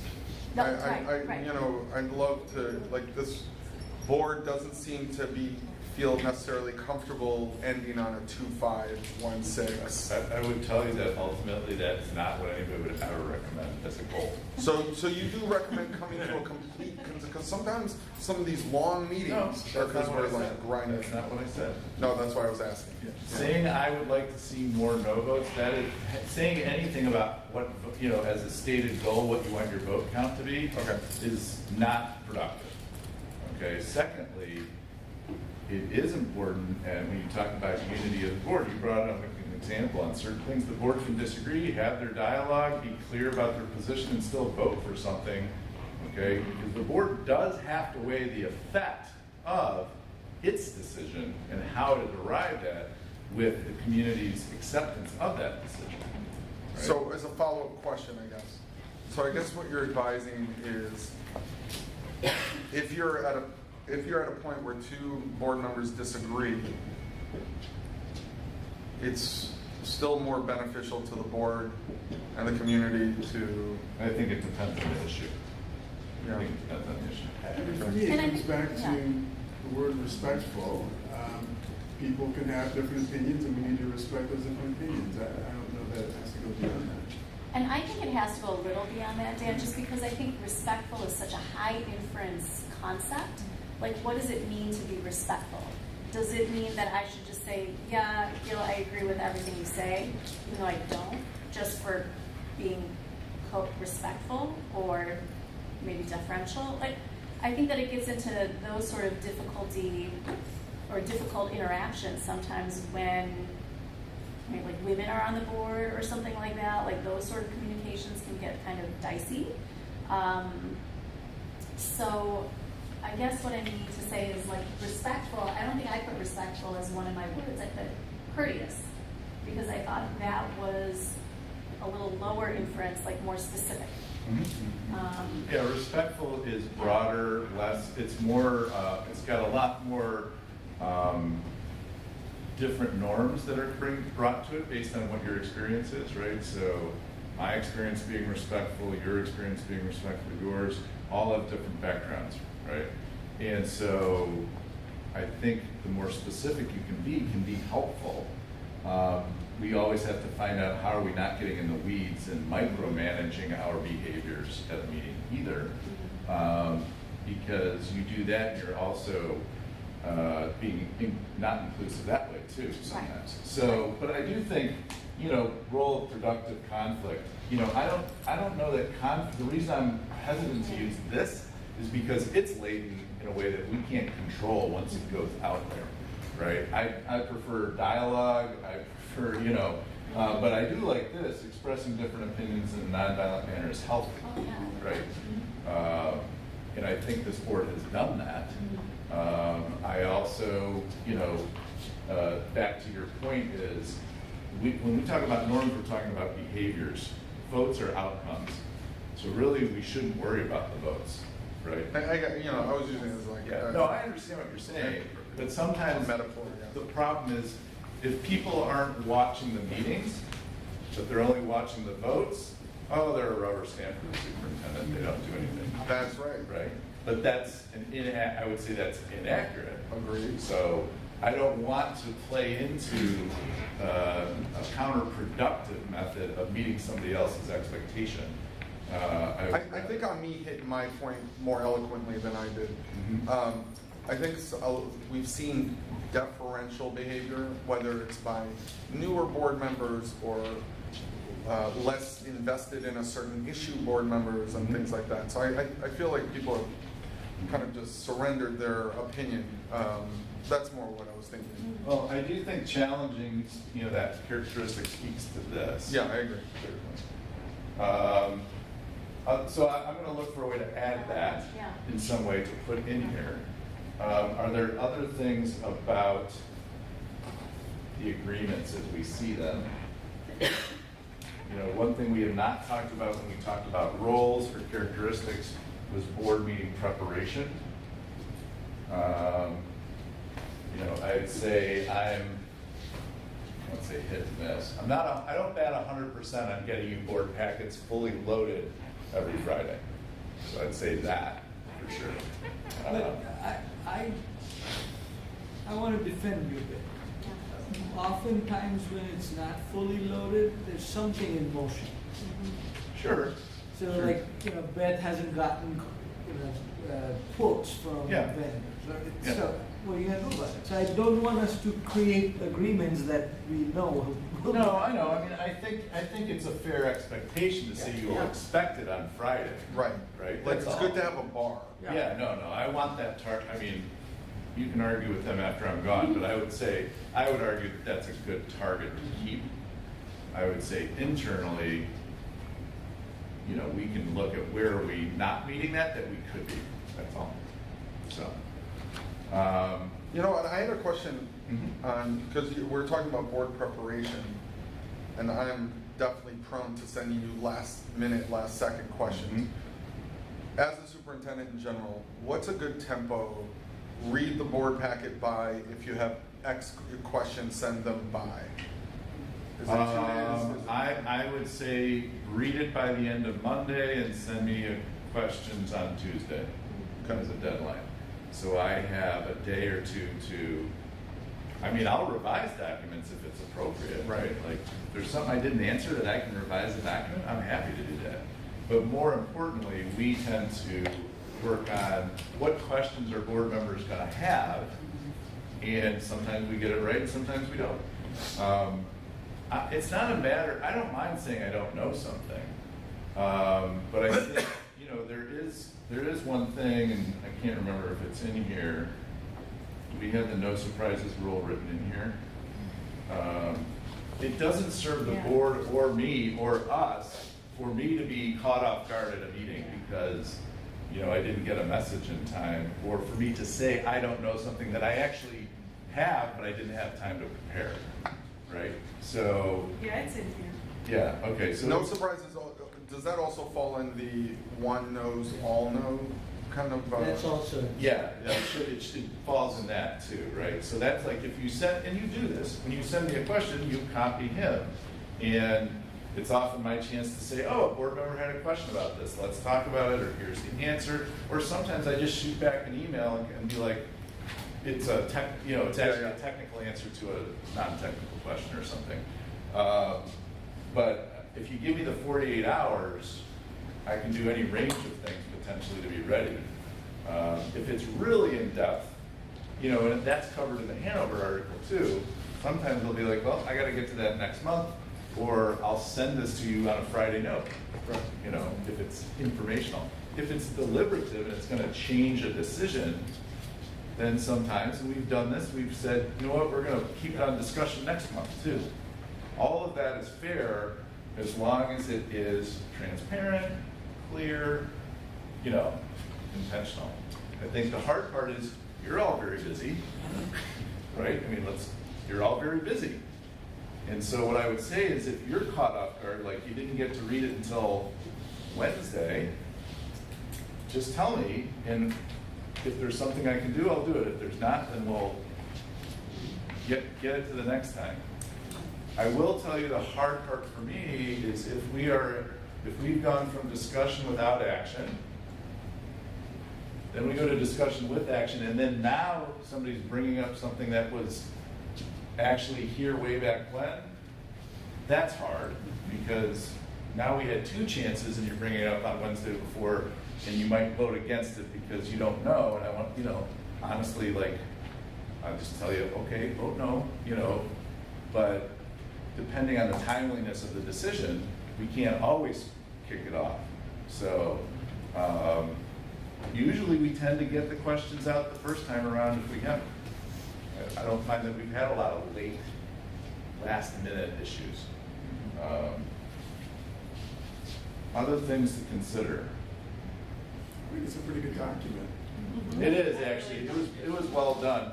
The one thing I do want to also bring up, and it goes a little bit to your earlier comment and thought, is board members are encouraged to explain the reasons for a no vote, either during deliberations or before casting the vote. As a general rule, I agree with that. There are instances, for instance, when a decision is a contentious one that has legal implications, that making public statements about it might not always be the most productive thing in a litigious society like ours. Yeah. Right? I'll just say that. And the respect rule really applies. Like, I've seen board meetings where the no vote comes with a diatribe. And right, and I don't know, I can't tell a person whether or not they should go on a monologue or not, but there's a way to be succinct about it. Right. And polite. And respectful. And the other thing we don't talk about is, and I know as a cabinet we've had discussions about this, we have a norm that's a little, it's got challenges, and that is don't take things personally. That can be hard sometimes. What do you mean by that? But at the same time, we should not be directing statements at each other in terms of, you know, you're wrong, or, you know, I disagree with you, so forth. But when we voice no votes or even disagreements, we have to find a way to not make it about Dan Seals, but about Dan's thoughts or position on something. I think in our meetings, we have had some weakness in not the words, but the tones, right? Where agitation comes out, and it may not be saying like, you know, you suck, but everything about body language and tone, and you know, we forget this is videotaped often. Oh, yeah, I know. I'm guilty of that for sure. I think everyone except for Dorothy is. You know. Oh, Ross. So, There were a few more meetings, Ross got okay? into it in his first meeting. That was not on camera, that was closed session, yeah. I do think that's hard, but I do think, and I think generally we do great with that. So I do think for this document, you know, what I want to do is just revise it, make minor revisions. I do want to go back, and if I see any way to reflect language from here in this new document, then I would do that, just so it speaks to what you've already spoken now publicly. Kate, Thank you. just That's one what- thing. yeah. I don't. Oh, sorry. Go No, ahead. just really quick, that's what I was gonna say. I do like the document, but I do think that we had some interesting things that you had pointed out that we had said that I think all of us have now been using, like succinct. And Yeah. that's not in here, and it would be nice to have that in there. Yeah, I mean, I will share, you know, I've seen it before, and when I got here, what was shared with me is that maybe meetings went on a long time and not a lot of traction was found. And I will say, I've gotten feedback that I value it, I think it's important feedback. Like, let's keep the meetings to a reasonable length, because we don't make good decisions in hour 4. Oh, you don't Six. even know. I mean, hour Yeah. 7. Now, this meeting is gonna be different, right? Today's meeting is different, but let's, you know, I think, I was just at a training where the superintendent retires. He said they had a rule, they never went past 10 o'clock, right? I would say we start early enough that we could probably say 9:30, you know, or whatever. But I think there's some value in that. I know Mr. Seals you're a supporter of this kind of thing, right? So. You remember your time management sheet in the first couple of minutes? Yeah. It was worth a shot. Yeah. Yeah, oh, wow, those were good. Kane, Yeah. I don't know if this is in an agreement, but I think something we've always had problems with is I think we need to define a superintendent evaluation template much earlier. Like we get to your evaluation and it's the whole process is building the evaluation. So there's got to be something in the way the board operates as an SOP that evaluation is designed at this point and then left alone so we can use it. Yeah. You want to talk about the sausage being made and not seeing it. It's awful how Yeah. we've tried to build it as we Well, go. that's a great point. I think I remember correctly, this year was going to be the test year, or can we use last year's rubric? We spent a lot of time last year building that rubric, thinking we could reuse it. But you know, we never assessed after we were done because we were so exhausted how well it worked. You know, so the timing of that, like, that's just every year I just throw up my hands and say, I like it. I can see his head going, not my problem, not my problem. Admit it, that's what you were thinking. Yes, that was part of it, sure. Sandra would love to work on that project before. I don't know, I've really come to a different place with evaluation. I mean, one, I think we have a strategic plan that has goals, and I have no problem giving a written evaluation back, but I would say pull out the plan, pull out what we worked on, and tell me how you think we did this year, including metrics. We can put in metrics. You can put in the metrics. This sounds glib. That doesn't drive me. No, Right? it So- drives us crazy because you're absolutely right. Like we I all will have use a- an I statement there first. Well, yes, I started crazy, but I'm saying you're as an advisor, an area that we have never sought enough advice on was building that because we are always flying the plane as we're constructing. Yeah, the I would say this is not a strength of mine.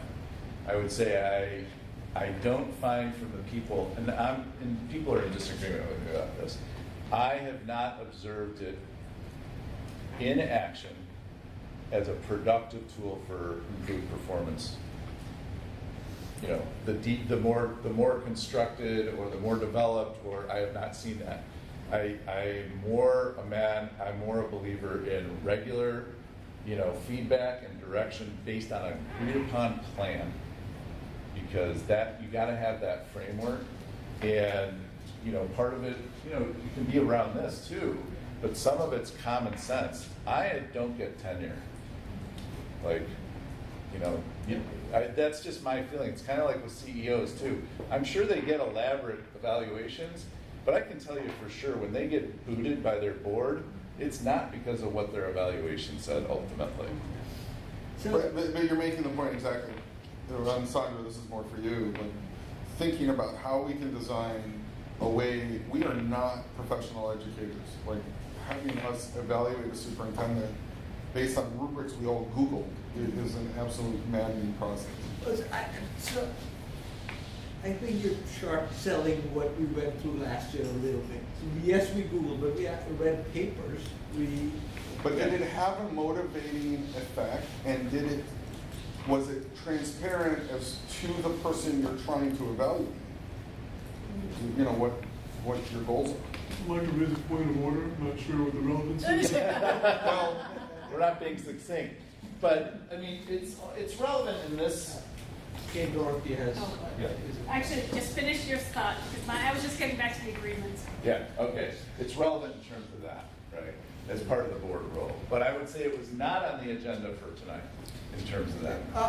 We'll share the last document with you and all Yeah. of us, and let's see if you want to restart or modify or whatnot. Yeah, I mean, I'm interested, because we'll have to do it eventually. right. I'm interested. You But, and agreements. Agreements. Is it possible to add anything in about the trustee versus delegate idea? How does everybody feel about that? Agreed. Talking about the trustee versus the delegate idea. I mean, is that right? Delegate? Yeah, where you're like, I represent people from Glenview and I'm gonna vote along these lines because that's how I feel, or whatever, you know, instead of just me being trustee for everybody. It goes with speaking with one voice, or speaking with, you know, we act as a group, so it's similar, but. I want to make sure I'm tracking. You're saying representing a region of the district as opposed to all of the district? Well, or your perspective Or would a be like, constituency, or a a specific constituency, like constituency. I think it's about being either a relay for your voters, or they put you here from that point on into your judgment, right? They elect the person. Right, I think that's the difference between trustee and delegate. A delegate votes the way you want them to vote. So the agreement would be what? That we will act as trustees for the whole community and not delegates for subsets of the community. Yeah. I can write something up based on the language that's in there, and then when the board goes to, if we want to discuss it and not vote for it, we can always put it off, you know, if you're not happy. Do you want any element as to how board members comport themselves within the buildings? Because so many of us are parents at times. Is that an agreement issue? Well, or we just- have some things in there, and there's some things in policy about that. Okay. So, okay, so we're at a pivot point, Mr. President, so I would say a couple things. In my ideal timeline, which was clearly not based in reality, about 20 minutes ago, we were moving on to discussion without action. Okay? No, I'm sorry, discussion with action. So we could do that now and postpone legacies and policy to the July meeting. Or, Policies for sure, I think we can handle separately. What I'm debating is whether legacies proximity to the agreements discussion brings any value or not. they're kind of just different. Yeah, they're different. So what we could do is do legacies and policy for the first part of the meeting in July. And then what we could do now is do discussion with action until the 10/6 time. Yep. I think that should be enough time based on what we've already covered with these items. Yes.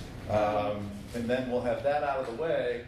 Sayali will come at 6, about 6:15, 6:20, we will do the facilities and finance report. Yeah.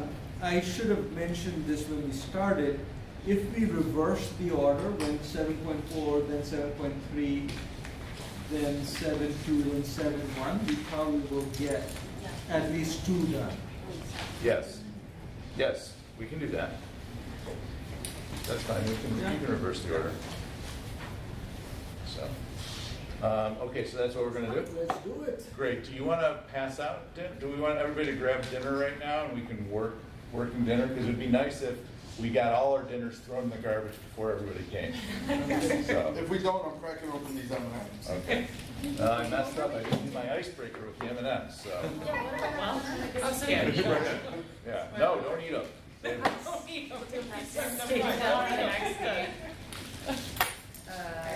I'll help. Elena, you like that picture? I think we're the only two in the building that understood that. Who was filming from that angle? I think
Go ahead and pick up and do a working dinner here.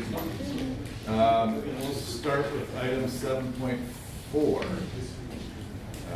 And you can see the memo there, the rationale. I've talked about this previously with the board, and I'm happy to recommend, as a result of all of the items I enumerate in that memo, that the board redo the contract for Kristen Moore for 23-26 with her title as Assistant Superintendent for Student Services, and that her salary start at $165,000 in the 23-24 school year. Okay, open to discussion.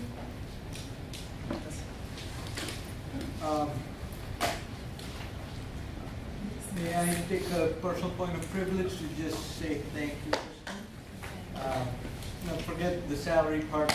It's either already enough or never enough. It is what it is. But what you have, how you have changed our district's function and care for a good group, a large group of students. It's not only just visible, it is also paying dividends that we can see in performance, in achievement, and our fiscal health. Mm-hmm. So, glad Kate brought this to us. This is not enough, but we just want to say thank you. And I'll just say that as a parent, I've been working with you probably since, your second day on the job? And yeah, it's just been, it was a very specific marked difference from the moment you got here from what it was before. So it's, yeah.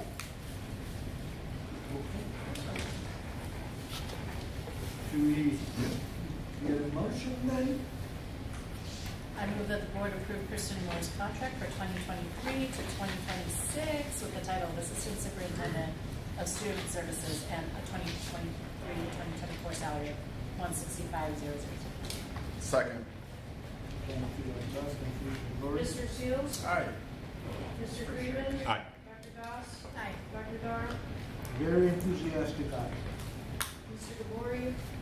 Enthusiastic yes as well. Ms. Albrecht? Yes. All right. Yay!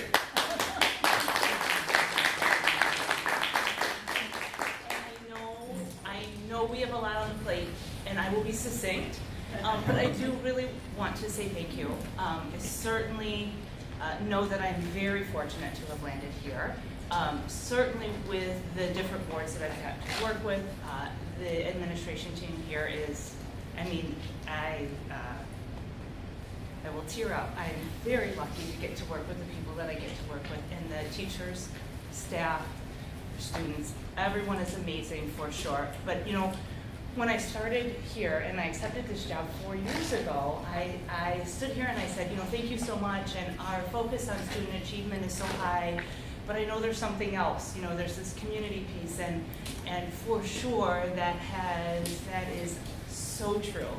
There was something I could feel but couldn't quite put my finger on, and having now been here for 4 years, I think Kane described it in the graduation speech about as a secret garden, and that is 100% true. And I'm so very thankful to be part of that. I do really appreciate the high expectations that we all hold for each other. So I know you hold very high expectations for all of us. Our teachers hold it for themselves, our administrators hold it, our community holds it, and I think that allows us to rise to these challenges, but people do so in such a thoughtful, compassionate way and manner. And we can challenge each other, but we do so in a way that is kind and always focused on students, and I am so thrilled to be part of that. I am really looking forward to continuing to work on the strategic plan with all of the amazing people that we have here. We will certainly achieve it. So just, again, thank you so much for your trust, your support, and your recognition. So I appreciate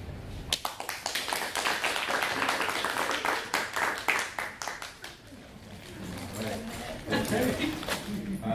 Okay, 7.3 is non-certified compensation. So you can see my memo outlines the rationale for a 4.5% increase for our non-certified staff for next year. Other than what's in the memo, I do want to emphasize that this increase falls within existing budget projections as Ms. Deaver has set them up. So it won't cause any constraints in that regard.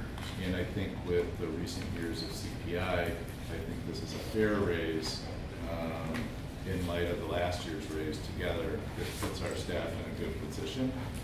We'd always love to be able to provide more, but within our public budget and our taxpayers' funds, I think we do a good job, and I recommend the board approve.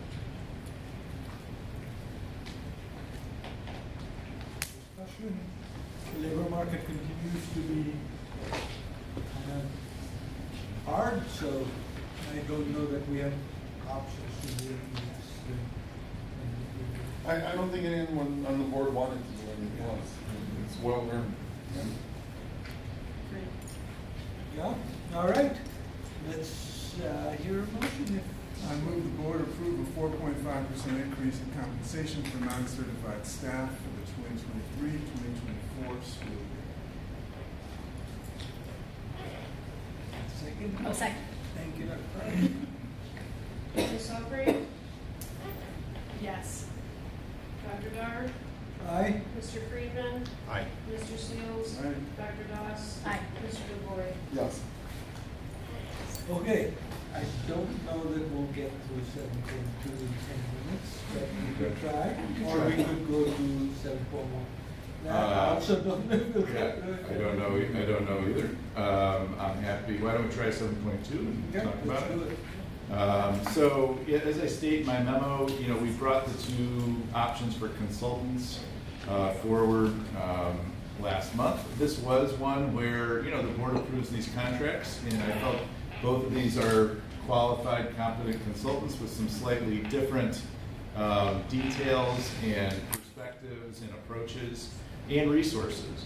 And so after board member feedback, I did go back and meet with each of the consultants, and I asked them to write an executive summary that kind of clarified some things that the board was not clear about. I think probably a little more with creative entourage. And so they did that, and I asked them to be responsive to the fact that the board might not go for a referendum in March of 24, and how that might change their, contract. And so they responded to that in the executive summary. So their actual proposals have not changed, but they have clarified in these executive summaries in an attempt to be responsive to the board. I will say, creative entourage, the things that we've talked about in the past about having a consultant are really a form, it sounds odd to say, but I would put it in terms of insurance and a think partner. And then somebody to go do things that we do not have the human capacity to do as easily and quickly without a consultant. That being said, creative entourage is a team of people that comes to the table. M squared is really Patricia Manflow herself. And so that's another kind of qualitative difference between the two. Other than that, I'm happy to answer any questions about my follow-up meetings with the consultants and see if the board feels like we can vote. I don't have a question, but I think just to add to your observations, and obviously I haven't met about it. One of them is just in looking at their proposals. Let's agree that in both cases, I think you pointed this out, Kane, the bulk of the work will be done by the community and advocates who want to see the change happen. But it seems like one was more of a DIY helper, sort of lower touch, less amount of work. The other one is providing more cost, but also more services and support is how I read that. And so to me, I think the question is sort of how much of this do we feel comfortable doing with less support or with more support? Or, that's the vote in my mind. When it comes to my personal ignorance, I prefer more support, obviously. Well, I agree with Ross. I mean, for all the obvious reasons, we're small. There's a lot to get done, and we don't have extra admin. So I think the ROI on a fuller service, but Kane, I would also rely on you, because a long list of services doesn't mean effective. So your judgment on who you think is, the better partner. But if we're deciding between, Yeah. Low service and lots of service and cost related, I would go for as many services as possible. Yeah. I'd also like to kind of piggyback on that and say that this is, that having high touch and having as much of an engaged population or electorate out there to think about this problem is beneficial to our students and our school, because we are in such a tough situation right now with our aging buildings. We really do want to reach everybody as much as possible as we can in our district. And to Gil's point, we don't have, teachers are busy, admin's busy, parents are busy, everyone's busy. So we'd like to help to spread the word. I was glad to hear this. I did miss the discussion last time this was brought up, and I just definitely feel the same way Ross does in terms of being very new, but I don't know if anybody here has really done this exact thing before. So, I mean, I definitely would appreciate more support and a big partner. Yeah, so it's not very different from what others have said. I sought Dan's advice in between meetings. He's done more with local communities and politics than me at least. He said exactly what he said today to me, and since that I've been thinking there is no option 0. We have option Correct. 1 through option 5. All 5 of them demand a referendum. We don't have $30 million somewhere. And not knowing where we'll land, 1 to 5. I'm thinking we're planning for 5, and if it ends up being something smaller, we can adjust that, right? And given the magnitude of the problem we're trying to solve and the immediacy of the problem that is in front of us, it's not the difference between the two is not significant, given the volume of the problem we're trying to solve. So I would, financial difference? Financial difference. So I would take the bigger service package, and the challenge to us is to utilize the heck out of it. Yeah, I want to just piggyback, give my last 2 cents, and that goes to, you aren't wrong, but there'll be a lot of feet on the ground that are on us to go. So I'd say 2 things. One, both groups will work to help us get more feet on the ground. One, I think will provide, has identified more resources and methods to do that. The other one is, I don't want to wake up and find out I didn't, pick somebody who was going to give me more because I thought I could do it myself and found out I couldn't. Right? That's just the one thing I don't want to find out. I will also say, in terms of references and track records, Creative Entourage has provided more, but also I know the ones that they provided. So I know exactly what went into place. M squared is also very good. I mean, that would be fine too. It's a level of confidence. And can we take a risk and be like, no, I'll go do these other things? I don't want to wake up in the middle and find out, I bit off more than I could chew, right? Now, could I go ask Ms. Mansell that, I now need you to do more? I probably could, but I don't have a guarantee because it wasn't in the original. I don't want to find out. So it is that level of confidence and assurance, and I do think whoever we would hire, we've got to quote unquote ride them hard, because we can take no chances. We can't let up on anything. It's going to be a sprint for a certain period of months. And I just want, probably what I'd say, a higher horsepower. Yeah, exactly. And it's an additive benefit. If you can hit all your marks, and we still have a bigger, we just reach further. And why bring an undersized car to the race? Am I hearing that there's a unanimous decision about this? Succinct. All right, let's get a motion then. It may be because Sarah's not here. Quick, come on, let's go. I move that the board approve Creative Entourage for the consultant services for a potential referendum. I second the motion. Thank you, sir. Mr. Seals? Aye. Dr. Dar? Aye. Dr. Das? Aye. Mr. DeLory? Yes. Alderman? Yes. Mr. Brandon? All right, right on the. Yeah, right on the money. So why don't we, people can wind down with their dinner, and then I'd say, let's try to get our dinners thrown away unless we're taking them home. And so, you know, we don't have that out for when the folks come, and we can relax. And then when we pick up, we'll pick up with Quest. Or no, I'm sorry, actually, when we pick up after Siali, we'll do facilities and finances, because we'll have members in the committee here. And then we'll go back to, How long do you think the Siali thing will be? probably 15 minutes. I saw Kate, that's one reason I thought we were planning longer, but. See? Oh, 15, I'm not 20. the only Perfect. person obsessed with Jake. Who? I didn't say I was Hey, obsessed. I hey. wanted to tell my wife how long she was gonna be here. Okay. But you gave yourself hope that quick. Okay. Hey, No Eric. shame on that.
All right, 32, Dan. we will go ahead and get started.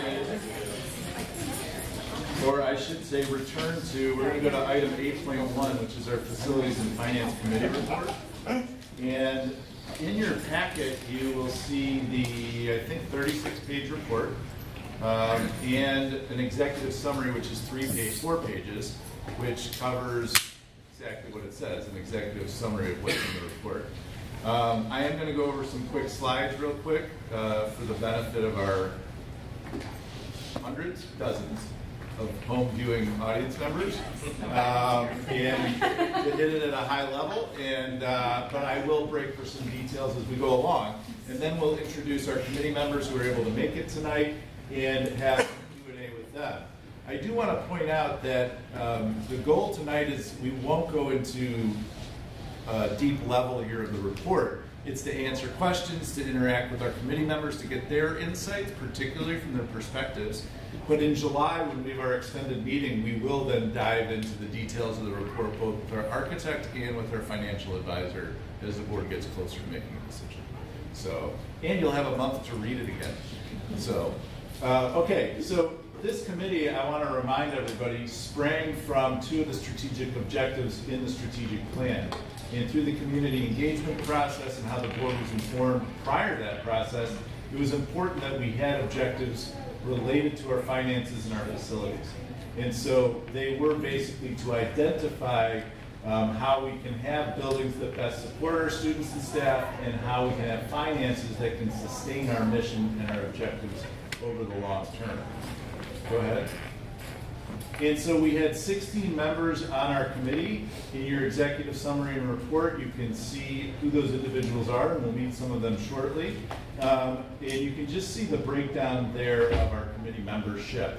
And it's important that we had that kind of breakdown so that we've got a lot of different perspectives. We did meet 10 times, if I have it right. It might actually have been 11 from August to June. And each month we covered a different topic in as much depth as possible. With a lot of Q&A, and I can say that each time we met and committee members' questions or feedback guided us both in the next meeting but also in the final report that you'll see, in addition to the specific recommendations they made regarding the report, its organization, contents, and the executive summary. Go ahead.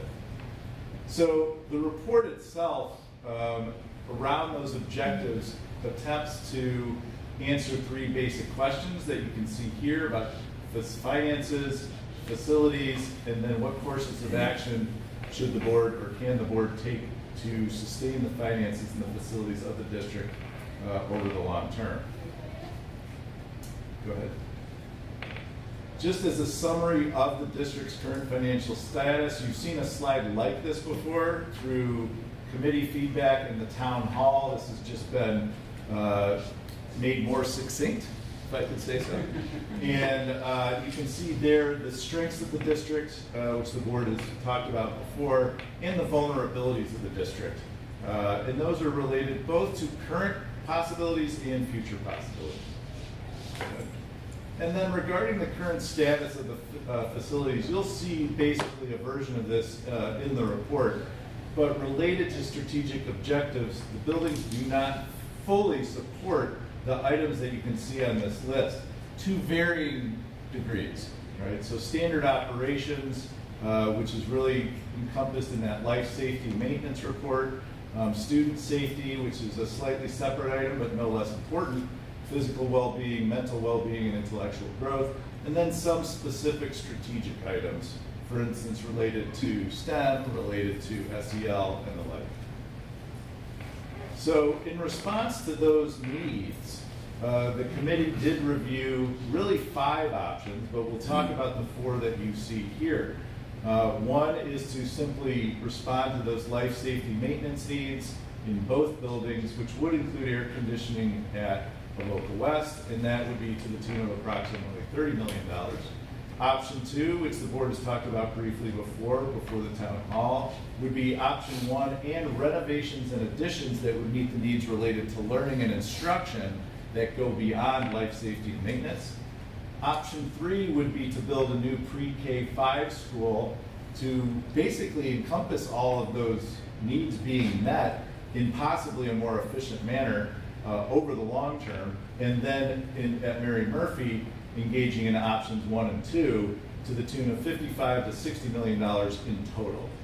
And then option 4, which sometimes is called option 5, but it's really option 4, is a new pre-K-8 school for between $85 and $90 million that meets all the needs that have been outlined in the report up to that point. The committee rejected a status quo approach with no additional revenue to fund facilities. That was option 0 in the report, basically. Recognizing that that is not a sustainable option really in any terms. So there is a part of the report in 2 different places that talks about increasing revenue and specifically property taxes. Of course you can increase fees. The board has talked about that and seen numbers on that. That's not a sustainable option in terms of either the amount you would increase them or the revenue they produce. Sale of land, which could become an important option if you're building a new pre-K-8 school, and then bond referendum and operating rate referendum. And so those differences are outlined in the report. The short-term impact on the taxpayer is the same, but the long-term impact could be different depending on which option is chosen by the board. And those will be talked about in much more depth in July with our financial advisor, but we can certainly talk about them tonight with committee members here. Go ahead and I just wanted to read this passage from the conclusion of the report. That action must be taken to address the financial and facility needs outlined in the report. Clearly, a property tax referendum is required, and each approach, both the type of referendum and the amount carried, and the amount carries with them different implications the board must consider. So that goes to your opening statement that there is not an option in the minds of the committee that doesn't include probably a property tax referendum. Otherwise, the needs aren't going to be met. And so really going forward, the report does outline different facets of those in great detail. Go ahead. And so now it's time for questions.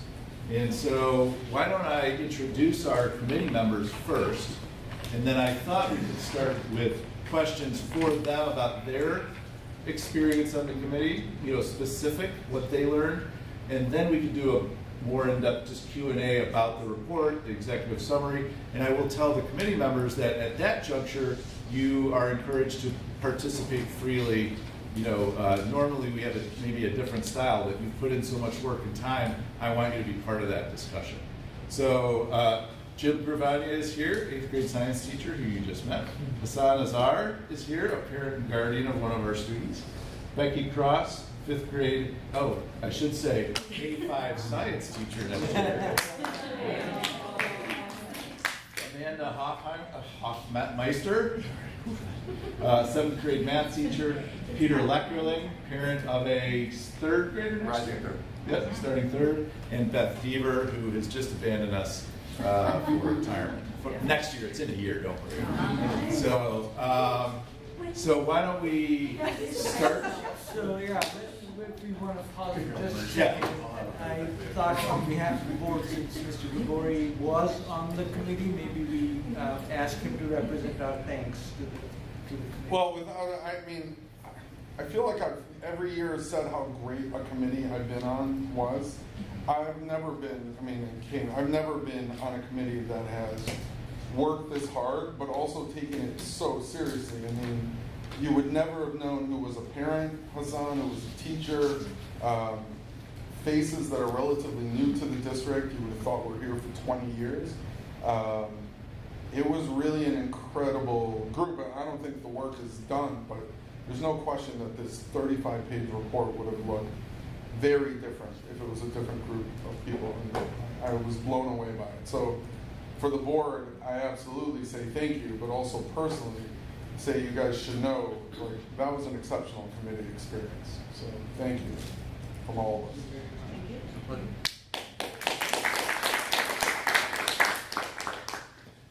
So, anybody want to start with questions for our committee members and what you're curious about? I'm going to purposely hang back because I was in so many of these. But I was in the group too, Yeah. and I just wanted to say too, I mean, I'm just remembering through the winter, going to those schools on those snowy days, traveling, and Kane really set up a lot of nice opportunities for us to see some new buildings, because it's much easier to visualize it when you can actually see it. And to see schools, you know, that are under construction. So I don't know, maybe if anybody wants to talk about, you know, your thoughts related to some of the schools that we were able to visit. Hey, you know, can I just tag, so you guys kind of, you bring up a great point. I would love to know how surprised you were when you saw how other schools looked compared to our buildings, and also any, or what your initial thoughts were, and also on the finances. You know, you guys got a deep look. What surprised you? What stood out? You know, any highlights? I'd be curious about. You weren't shy with us, so don't be shy here. Yeah. Well, the places that we visited and the other districts that we looked at that Kane provided, and I think Beth also provided us with financial information, they all approached things in a different way. There were schools that had kind of done the option 5 or 4, you know, and really gone whole hog and built beautiful, unbelievable facilities that when all of us that visited walked in just blew us away, and really were inspiring spaces. So, you know, there were really some places like this, some experiences like that. One of the things that I thought was really interesting was looking at just our co-feeder districts into New Trier, and the way that they have used taken a more sustainable approach to their finances over the years, and it's put them in a position where they can make the kinds of decisions about their facilities that we're faced with, but we have to now go and do a referendum, right? You know, I think the last one was 2009, if I'm not mistaken, and so we've kind of punted on this for a long time. I say we, I've only been in the district for 3 years, but you know, it's the royal, right? Or editorial. But you know, so like the schools that have had a high operating surplus over a number of years and has put them in a position to make those changes. Others that have done the bonds. It was really interesting to see those, yeah. So I think that there are a lot of paths forward for us that we got to experience and learn about throughout the process. Yeah.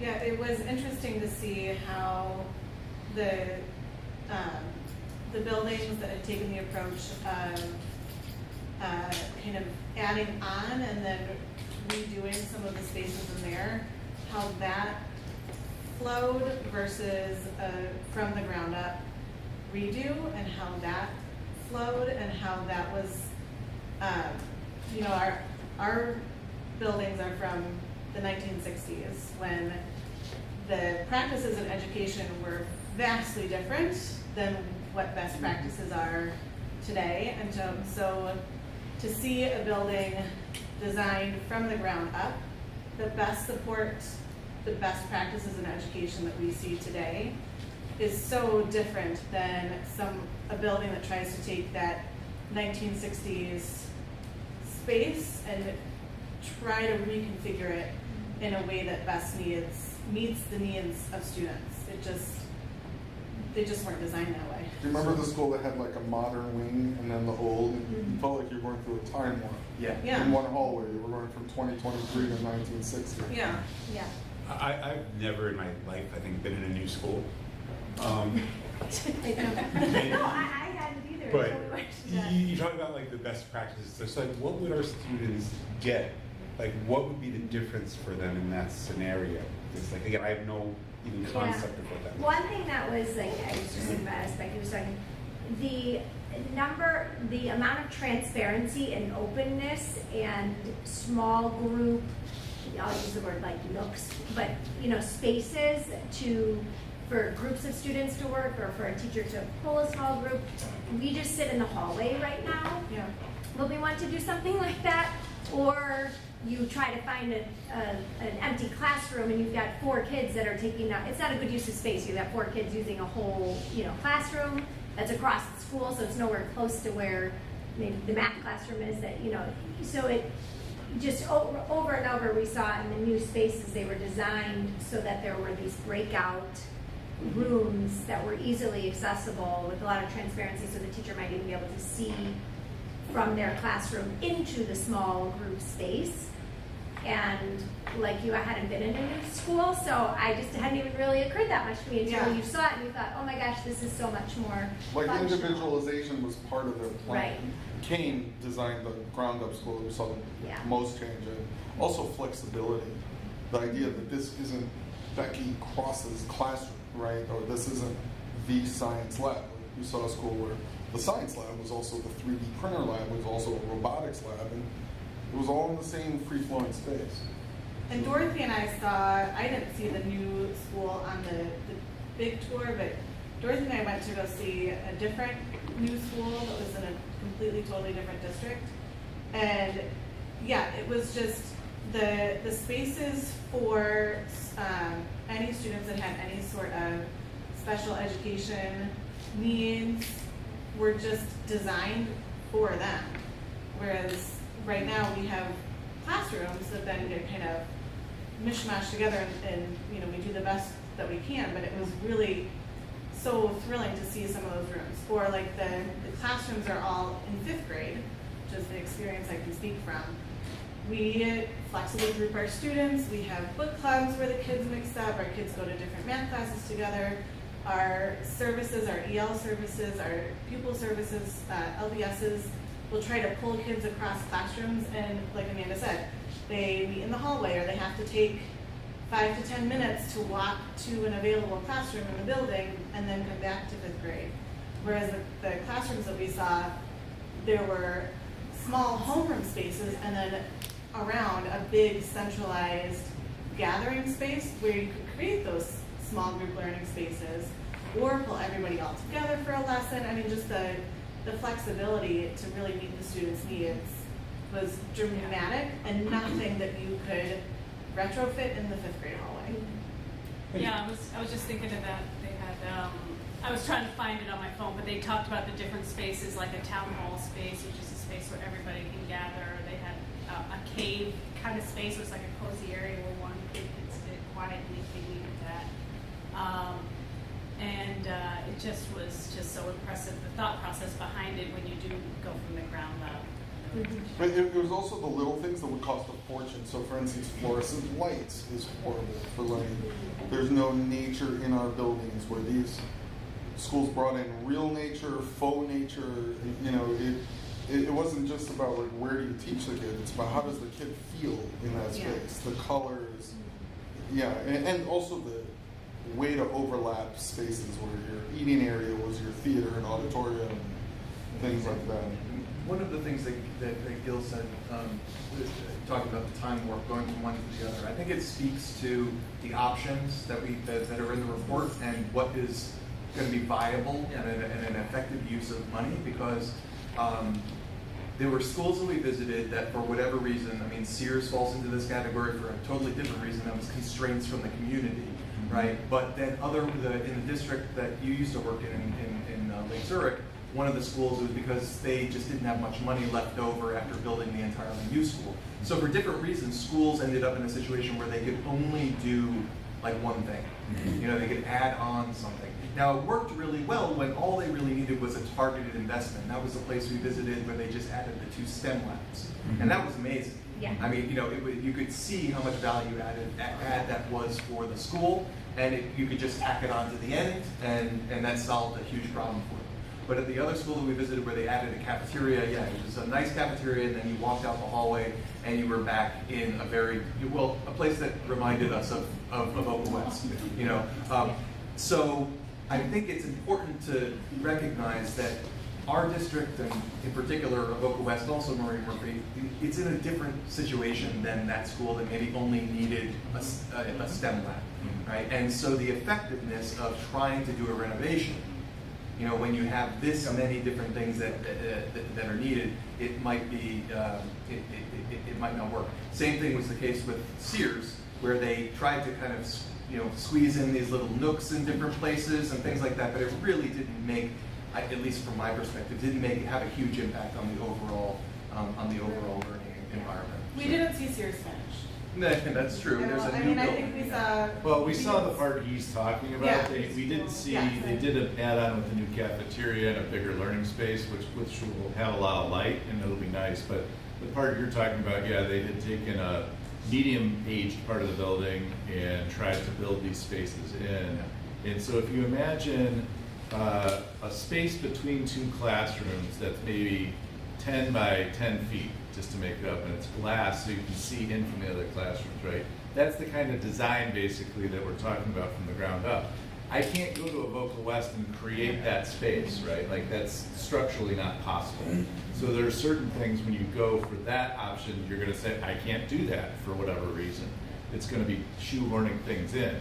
And so that'll have to be talked about both as a board and with the community. So whatever option is chosen, they know why we did or didn't choose it. And they understand the consequences. Hassan, you had your hand up. Yeah. Oh, let me go backwards here. One of the things that I like most about the report is that it addresses the concern I had from the first meeting last August, was that we're chasing shiny objects. Bigger school, glass windows, air conditioning, got it. But what does it do for the kids? So what does it do for their social well-being? What does it do for their education? So one of the things that came first and second meeting was, you know, I'm not an academic, I have a lot of degrees, but I'm not a teacher. I was like, what do we know? Like, why does a certain room need to be X number of square feet? Why do we need, you know, this for math and this for music and this for drama? And so, and I like the fact that it was evidence-based and that everything, we weren't just saying, yes, we need more. It was, we need more because, and that is what the community will get and see out of this, that the experience was data-driven. Go ahead. I was saying, like, do we actually, is there data from any of these specific schools of any improvement in whether it's scores or just any quantifiable, like, benefit for that's, I'm sure there are plenty of, that are not quantifiable, but as far as actually quantifiable ones, do we know? I mean, I don't think you have to look at these specific schools to find a lot of data that these elements, some of the elements we have detract from education, some of the elements new schools have improved, and then some elements are just decor. Right, but is there for any of the schools that show, hey, we built our new building and now we're seeing these outcomes? One of the things that's, I think, tricky is to be able to link it, right? Because there's so many factors that go into positive student outcomes that it would be hard to directly say, because you can't do a controlled experiment that says, okay, we're gonna give these kids the same teacher in this environment and the same kids, the same teacher in this different environment, to be able to say, you know, these things are directly linked. But I do think that when you have a building that is designed to support students' social emotional growth, their academic growth, their ability to learn to collaborate together, to stretch their creativity in different ways, that's going to have a huge number of positive outcomes. Because I'm just sort of wondering, and listen, I don't want to, I'm actually very for us doing things, so I know I'm not coming off that way at the moment. I just, but when I'm going to be pitching to other people, like, because I'm just, we were just here celebrating our Sayali team that did an amazing job in this building, better than any of those new buildings. Well, Jim, you invented that STEM lab. You want to share it about the STEM lab? What did you do? We would be national champions. 5 years in a row. And I'm not just making that up. If you had a better office, I'll tell you a trap we fall into a lot in the boardroom or in general is that, and the community tends to do this too, we rate our schools by the top quartile. Yeah. And our best is fantastic, but we have the other 75% where the nuances matter. So I think that's where you're saying. I know, I'll say something. Go ahead, you had your hand up. Okay, I was just gonna say, the one school Becky and I toured where they improved their spaces for kids with special needs, they were able to keep more kids in district. Right. In there, so that was, I thought. Well, and I remember at the In fact, all of them. school with the STEAM, with the new STEAM labs, or STEM, is that or STEAM STEM these labs. days? Those are Just STEM both, okay. Yeah. They were saying, because that was a situation where I think this was an elective that the kids could choose, and they couldn't even take all the kids who wanted to take their classes, like they were full. So that's, to me, measurable, you know, Right. piece of data. Like the kids are excited about learning and being in those spaces.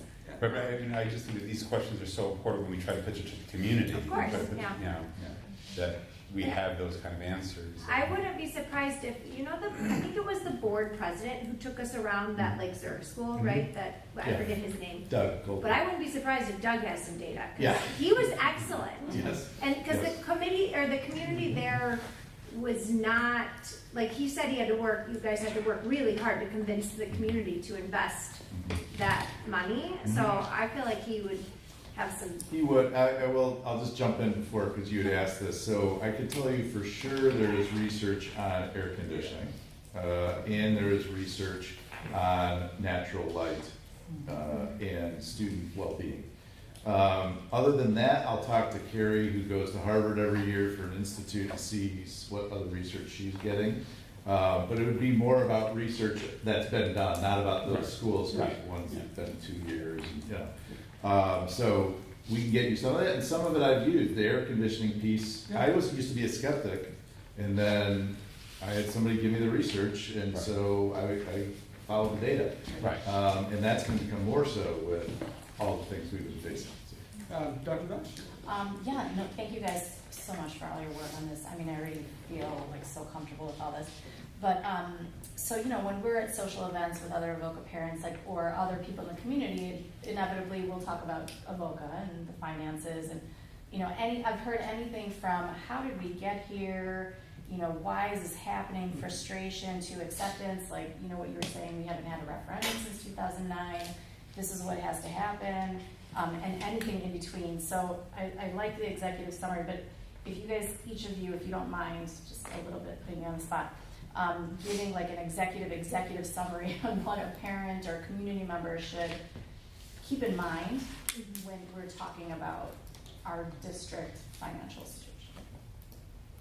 If that's fair to ask.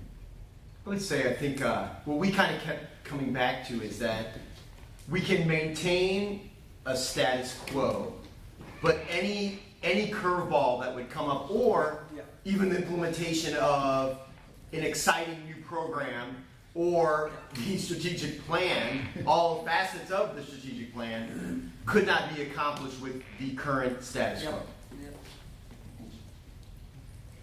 yeah, and we talked a lot about how that's not a result of financial mismanagement, which we know there will be some community members that might think that that is the case, and so it'll be really important to convey that. But in fact, we've really been very responsible, and it's not like our fault that we're in this position, like, you know. Spartan, even. Yeah. So, you know, as on the committee too, it just became pretty clear to me anyway, that putting money into an addition at Avoca West or renovating it doesn't feel fiscally responsible, quite frankly.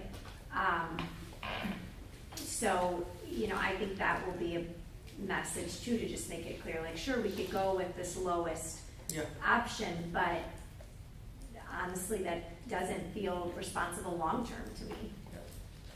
And for me, one of the, and you know, we, on the smaller mini committee last summer, we were first introduced to the sort of tax rate discrepancy between the feeder places. So, I mean, one of the things that for me has been the most resounding endorsement of the need to take action has been, you know, if you look at what the other districts have done in terms of the taxation level, the way that they're supporting their school, they're committing more to education than we are.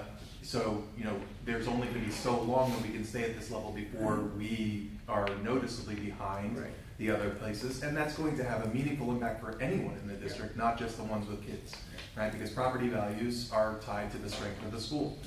We'll start leading people to the other nursery or feeder districts, and property values will suffer. So, even for people without children, there's a motivation for taking action. Beth, can you speak to?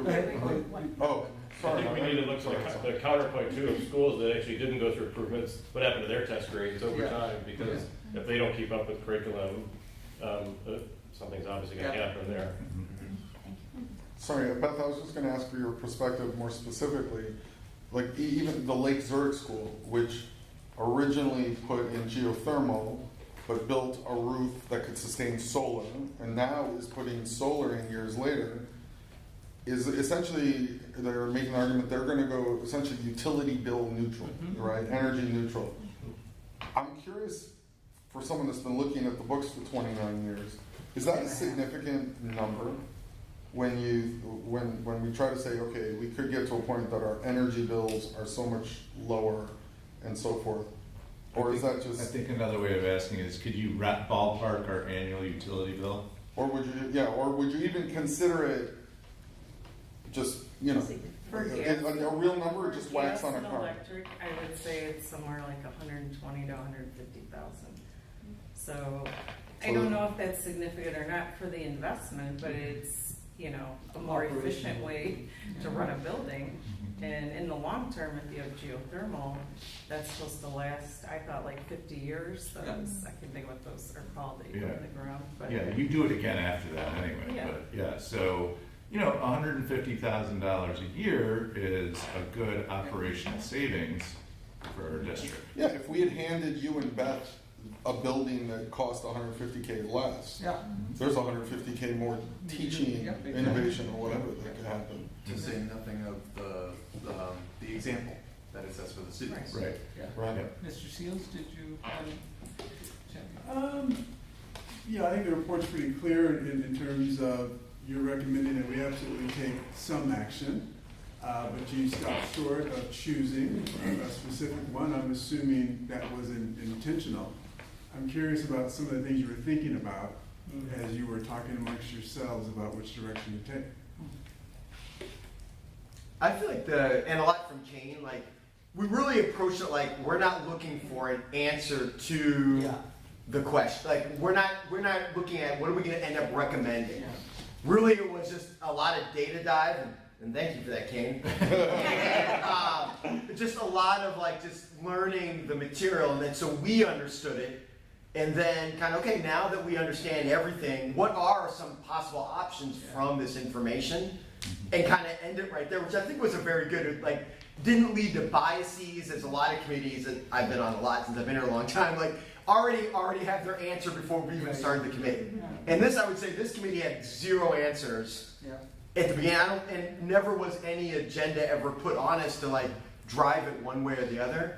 And I think that's a really good spot to bring the community along, the staff along, and everyone else along, and the board along.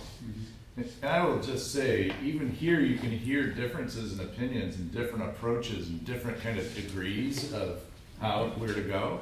And I think that's actually important, because that's exactly what's going to happen with our community. Now, in the end, the board has to make a decision. But I think the longer we can keep it open to hearing what the different opinions are, the better we can respond to them and be sure that we're making the best one, and at least being responsive to the community. Bob Wolf, who could not be here, he's in his 80s, lives over across from the high school.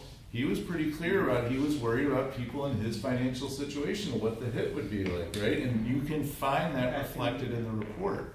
And I think wherever we land, you know, the degree to which, you know, we think we're going to get a return that we can quantify, the degree to which we can't, we need to get all that out in conversation, like I think we did, because in the end, I kind of made a decision that was better than having them make a recommendation and then the board either saying, oh, yes or no, because that's not how it really works, and because the board's going to be making the decision anyway.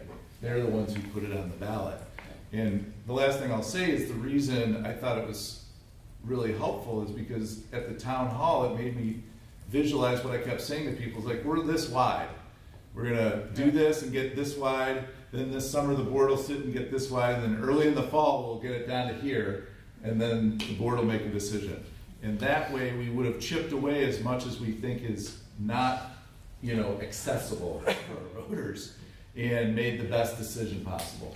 Do we know if any of the new schools that were built, or at least built a couple of years ago, have had an increase in enrollment? Has it affected their enrollment at all? Sunset Ridge has, they had their largest enrollment last year. Now, I'm not claiming causation, by the way. Right. Lake Zurich is flat overall. That's a 6,000 student district, so I don't know. Yeah. I'm not sure increased enrollment is the goal. Yeah, I'm not sure either. Property value is the goal, better education is the goal. I would say though, if you have more people trying to move in, that would help property values. So those aren't necessarily not there to get. But there's no question we want to be a school that people want to send their kids to, without a doubt. But I don't think it's a quantitative, we want to go from 750 to 850. I think we want Bob, the 80-year-old, when he goes to sell his house, to get a really good return on it. Because the school's not falling. Okay, I have a comment and a question. Well, before either of that, thank you. My comment is this discussion about what will improve, I think is short-sighted, because what will definitely improve is even if we do the same achievements as we are today, we will do that with less physical and mental effort on behalf of teachers, on behalf of students who are expending all of their cognitive capacity trying to negotiate what they have to learn under suboptimal conditions. And we'll see the benefits outside, even if we don't see the benefit within the school.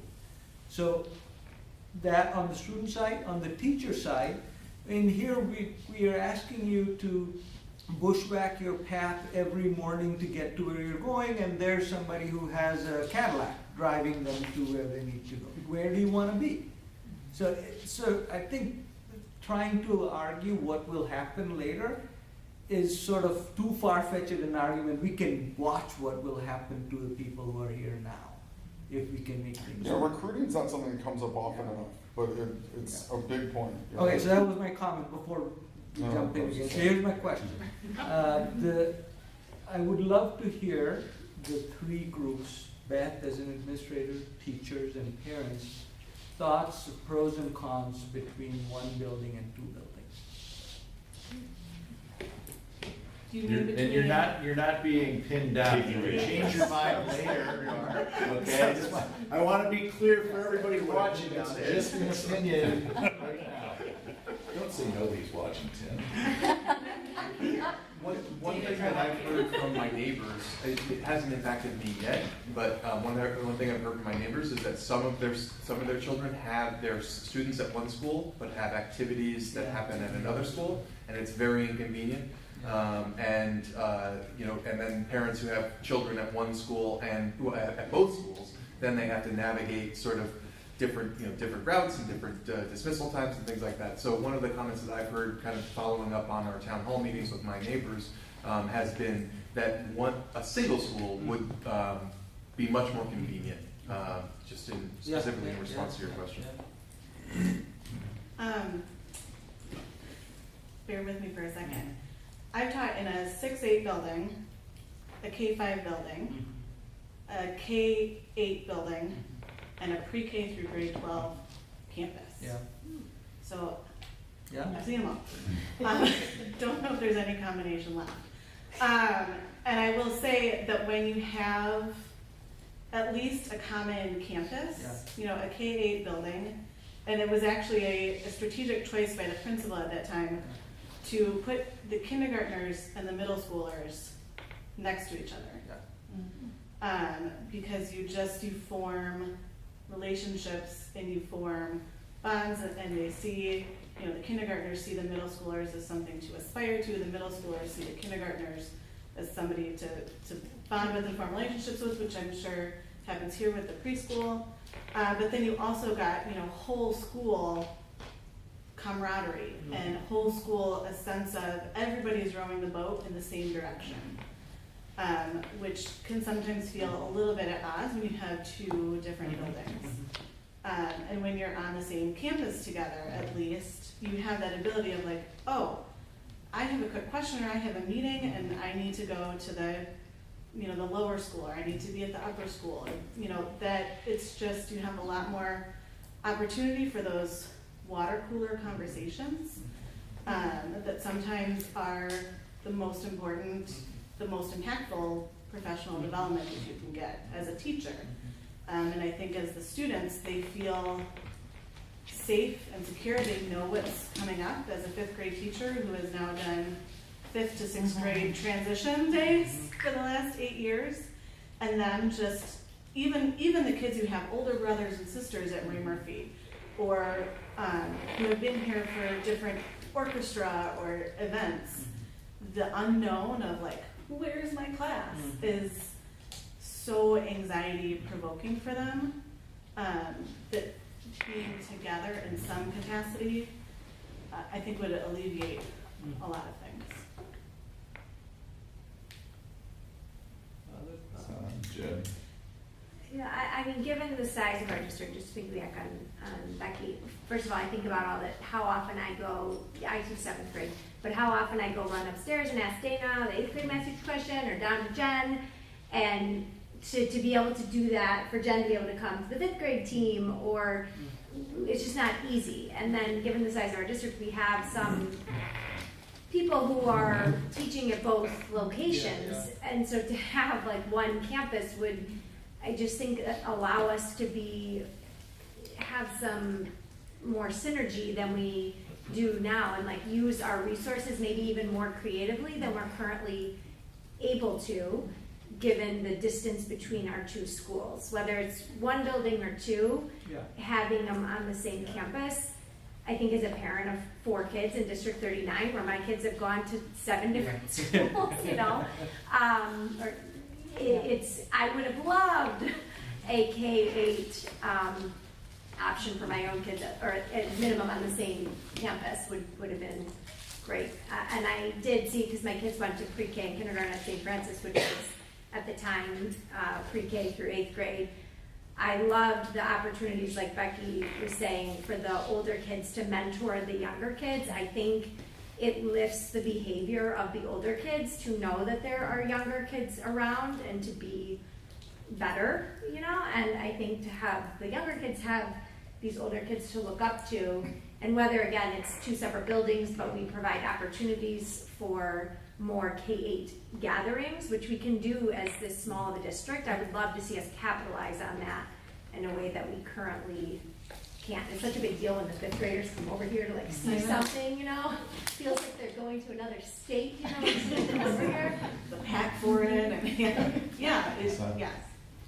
So you asked for pro and a con. I'm sure there'll be a concern over traffic. There is always concern over traffic at one of the buildings right now. But I think one of the pros I was thinking about is financially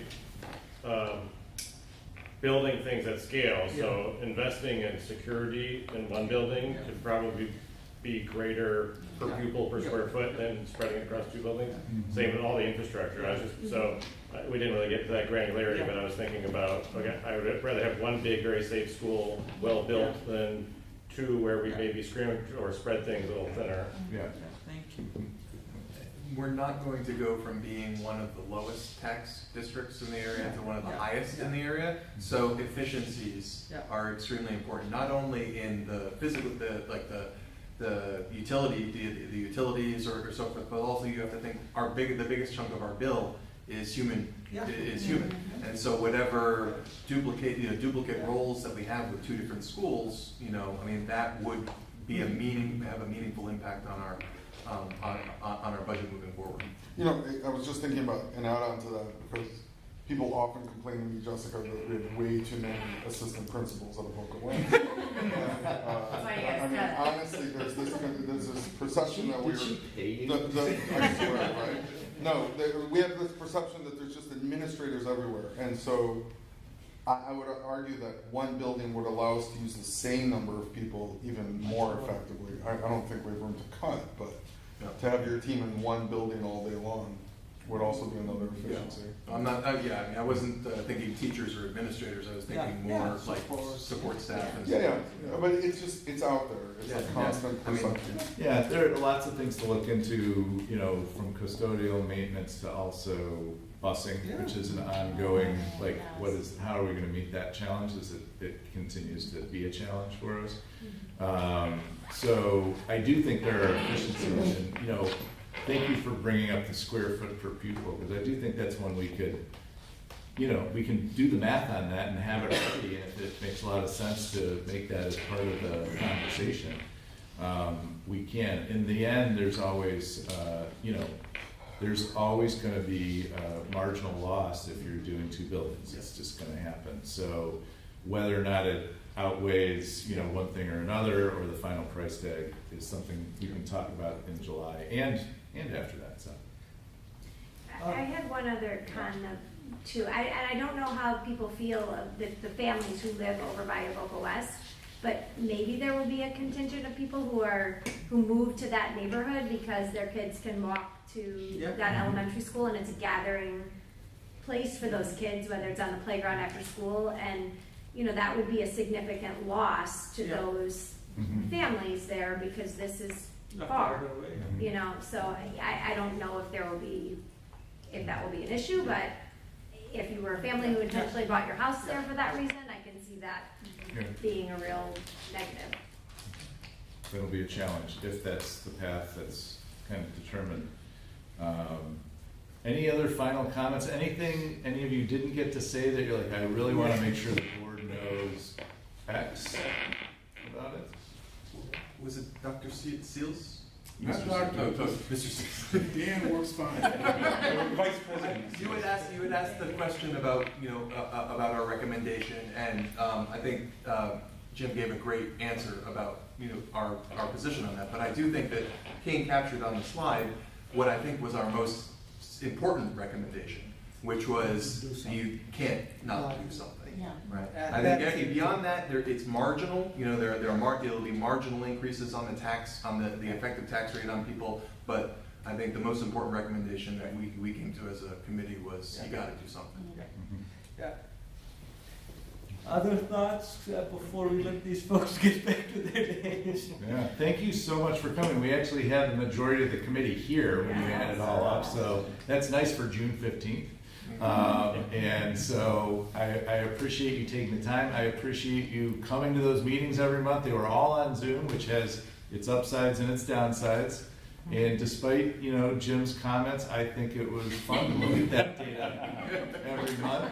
And as I've told them before, you know, whatever option is chosen, you know, I'll be reaching back out after the board makes a decision and talking to each of you about that. But I hope that at the very least you are really informed and you feel like you can speak to the issues as this comes up, because that's the most important thing, that we now have a group of community members who feel like they understand the basics in a way that really, I'll be honest, nobody on average outside does. And it's important to be able to say, oh, we went through a process, I can tell you about this, you can point them to things, because we have a very smart community. And they're going to want to know, and they respect all of you, and so that's what's so great about your participation and your ability to come and share with us. So, thank you. You've enabled us to make any of these options. That's another really nice thing about the report. It said if you do this, this will happen, then it won't happen. If you do this, this will happen. That's just really well done. Look, I want to give a little credit where credit's due, Kane. We had a lot of rambling conversations, and the next meeting you came with a lot of pages of work. Like, you're giving us a lot of credit for the input, but the amount of hours that you put into generating the report and then the openness to your changes, that was an impressive amount of output. So I want to thank you for that. Thanks. My hope is that report and the summary serve as like a source book for us going forward. So no matter what the decision, you can point to this and be like, here, go read this page.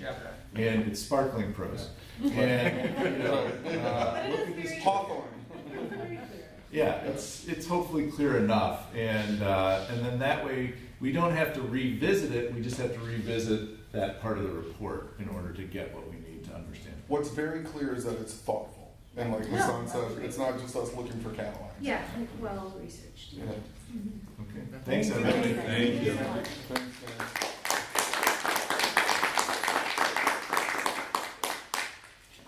Kane, just a bullet point that came up. I think it's worth noting. A lot of people Bob's age get Homeowners exception. Yeah, exemptions, and how that plays, because there's a lot of conversation about people on fixed income, and Yeah. so how that affects I've their done some specific research, tax. I'll have some info on it.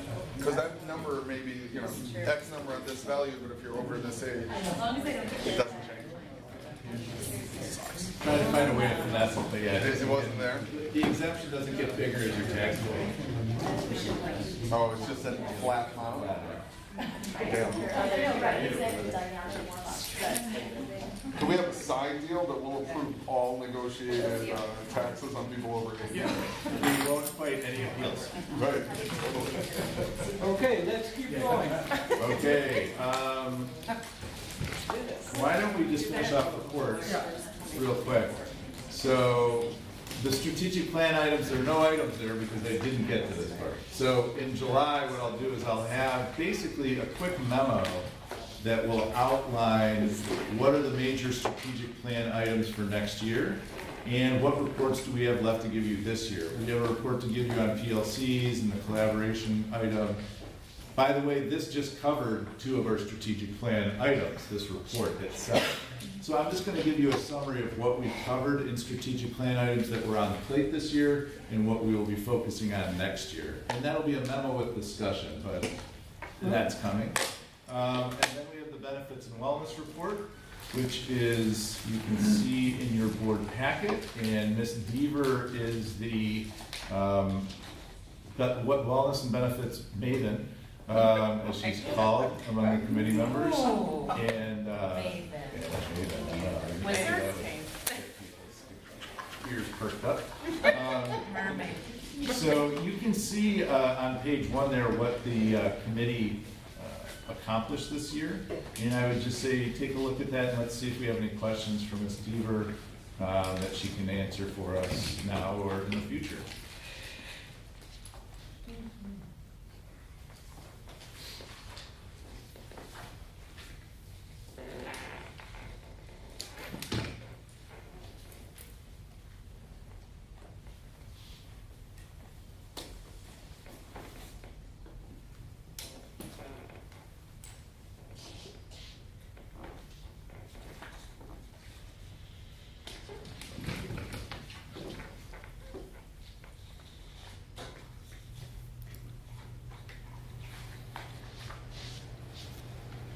Anybody have any questions for Ms. Deaver either about the insurance portion of the memo or the wellness committee's work?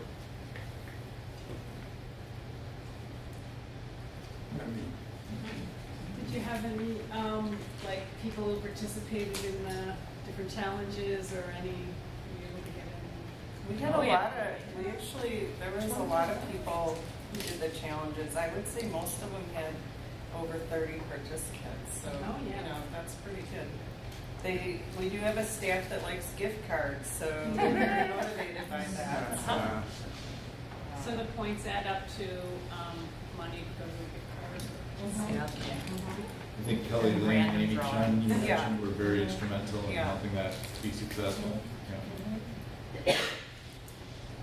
I'm glad to see loss ratios actually with loss column rather than being 80%, which means they're making money from us. Yes, can I ask a question about that? Do we see that, you know, like you said, our premium increases would have been over 30% if we had not been a large insurance cooperative. Are you, obviously you only talk to other districts in the cooperative for the most part. Are you hearing about any other, you know, districts that are facing large increases or finding ways to reduce increases? Sometimes where that number came from is actually Blue Cross will come out and talk to the insurance cooperative board and talk about other, whether it's business or schools outside of the cooperative world, and just with those kind of loss ratios, what it could be. And I mean, you can try and you know, to help offset that, you can change your benefits. But that's not always the easiest thing or most desirable, you know, in school. We've done it before, but it doesn't always accomplish that. It usually accomplishes more people being upset, but we have done it to try to, you know, hold down our costs. Sure. But I think the last several years, if you remember right after COVID, we had decreases in our rates, and then the last 2 years, it's just bounced back the other way because everybody going and accessing care that they didn't get, and the fact that they didn't get the care when they needed it, the things that costed more, and then the inflation. So we're hopeful that next year will start to be like calendar 2024, maybe leveling off a little bit. And we won't see quite as big increases, but we'll have to see. Thank you. Okay, thank you. And we'll talk about this committee, this group again when we get to committees. because Yes, we need some- I will be looking for a partner. Okay. So that's the reports section. Do we want to return to 7.1? Yeah, we need to vote. Yes. Discussing. Discuss the Okay, so that is the food West Food service Services. program. Yes. The recommendation, we've heard about the losses this last year, we heard about ideas of changing the service model and Which we're just going to determine before school starts, obviously, if we can do it. But she's outlined what it are, you know, Yeah. what it is either way. what it is either way, and the recommendation is to go to $5.25. Correct. Even doing that would be a $90,000 loss next year. If we go to lunch cards, it could be less. Could be about $30,000 less, but still. If you do what? Sorry? There's a system that they were talking about where you get a bunch of cards and you drop it in a bin and get billed later based on what card you dropped where. But and it's still. It gets rid of pre-order, Yeah. and their experience is that it increases revenue and purchase uptake. And we're just finalizing whether or not we can do it operationally and what it would look like. Yeah. It's always Avoca West, that's the head That's of about it. the last. Yeah. Yeah, Murray Murphy's going to stay essentially the same. So the question that's getting called is whether we are going to increase to 525. And all the details are in the details. Yeah, we're going to maximize whatever details we can to improve the operation and efficiency of the program, and within what we think is possible. Right? You know, we cannot go back to what it was before because of the schedule change, which had other positives for us that we want to keep. Yeah, we want to keep, and I would never tell you to change the schedule of academic courses for the purposes of making more money at lunch. So we're looking at what we can maximize. And we think right now, 525, we went back and forth a lot on the number, but 25-cent increase has been a pretty standard of what we're hearing across the area. And so we didn't feel like, we felt like it's possible to go as high as 550, but we don't know exactly what that's going to do. And a big jump versus two little jumps, I don't think we're going to make a substantial year-over-year difference in our revenue that's going to suddenly turn some ship around. And I think pursuant to our previous conversations related to like transportation, we just need to be realistic that our food service is not going to be a profit-making center or a break-even center. So it's going to be about minimizing losses unless something in the food service itself, operations, efficiencies, costs change. So I know, Ross, you have some thoughts to share. Yeah, I mean, I just still think that the way to minimize, a better way to minimize losses is to figure out ways to increase participation in lunch and people buying lunch. Obviously, the reason why you have this very large food cost percentage at Avoca West, when you consider what's really on the plate, I think is partly obviously a lot of the meals are the free and reduced lunches, and a lot of people who are making the choice are choosing not to buy it. And I don't think that increasing the price is what's going to get people to buy lunch. I think if anything, you're going to see a reduction, which would be the worst possible scenario.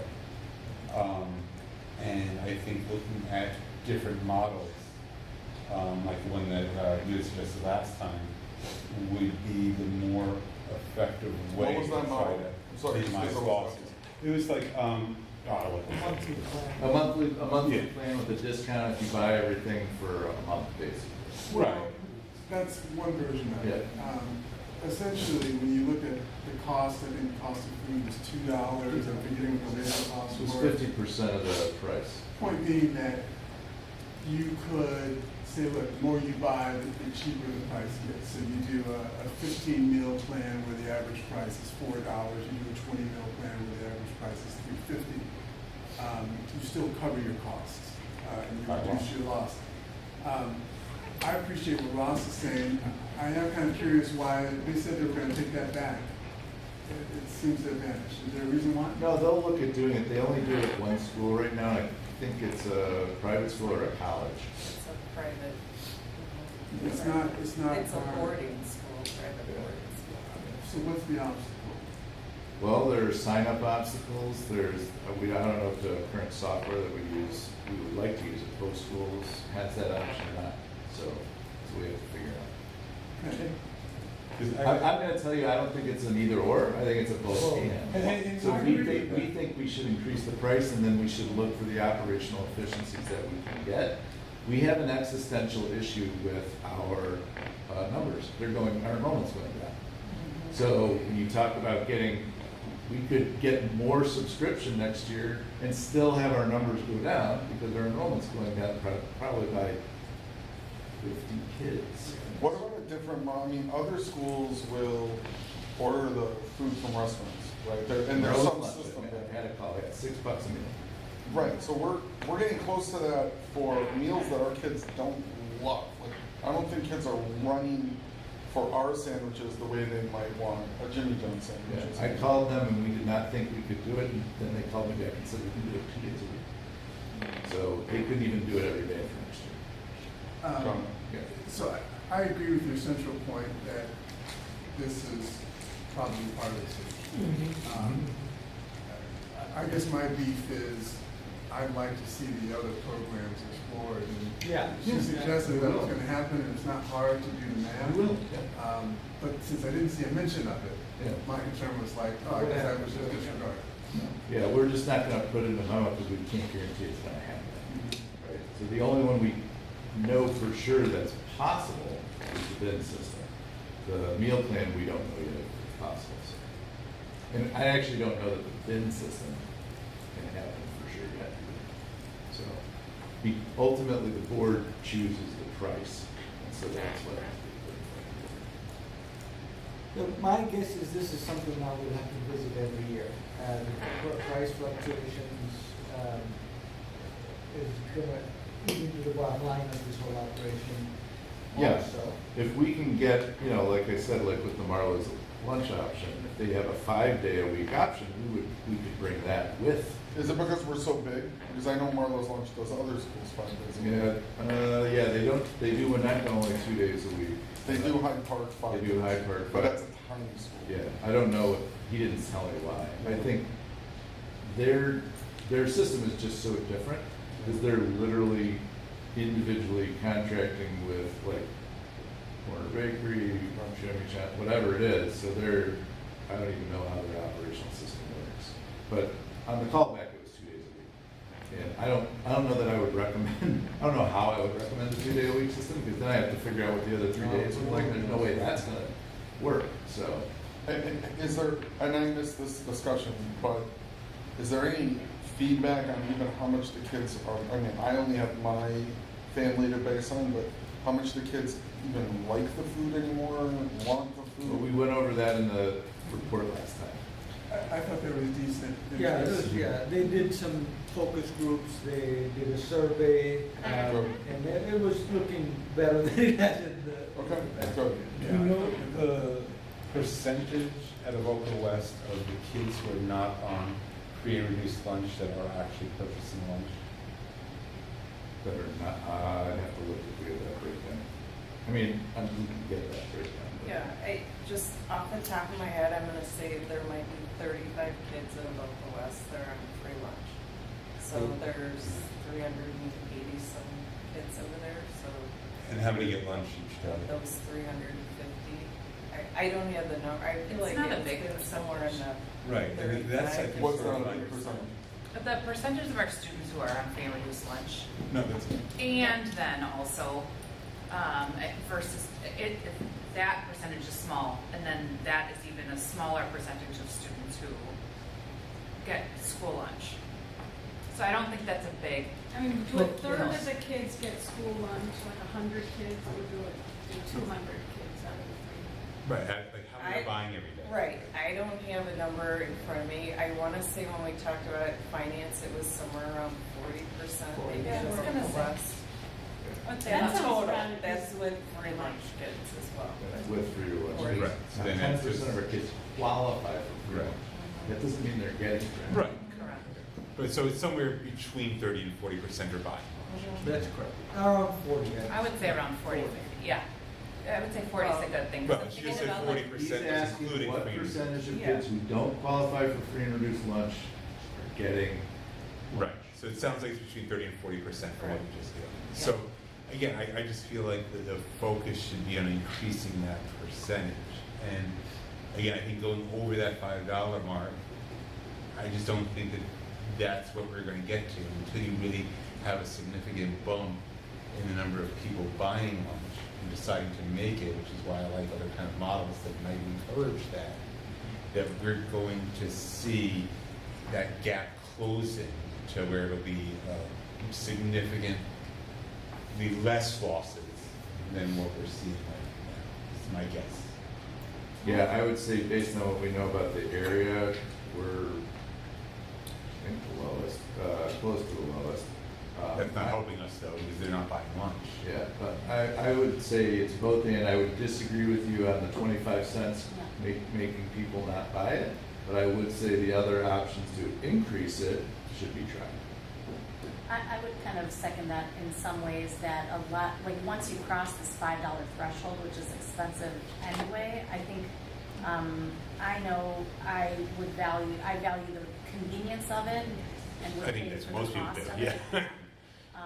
And it's maybe working parents who need that service and would pay $5.25 versus $5.50 versus not sure, 25 cents makes that much of a difference. I Look, would concur that I think it's definitely a lot of convenience. I do feel like when I chose to do it, I understood it was subsidized. I mean, back when I was doing it, it was like $4, and I was no way you can get a hot lunch for $4.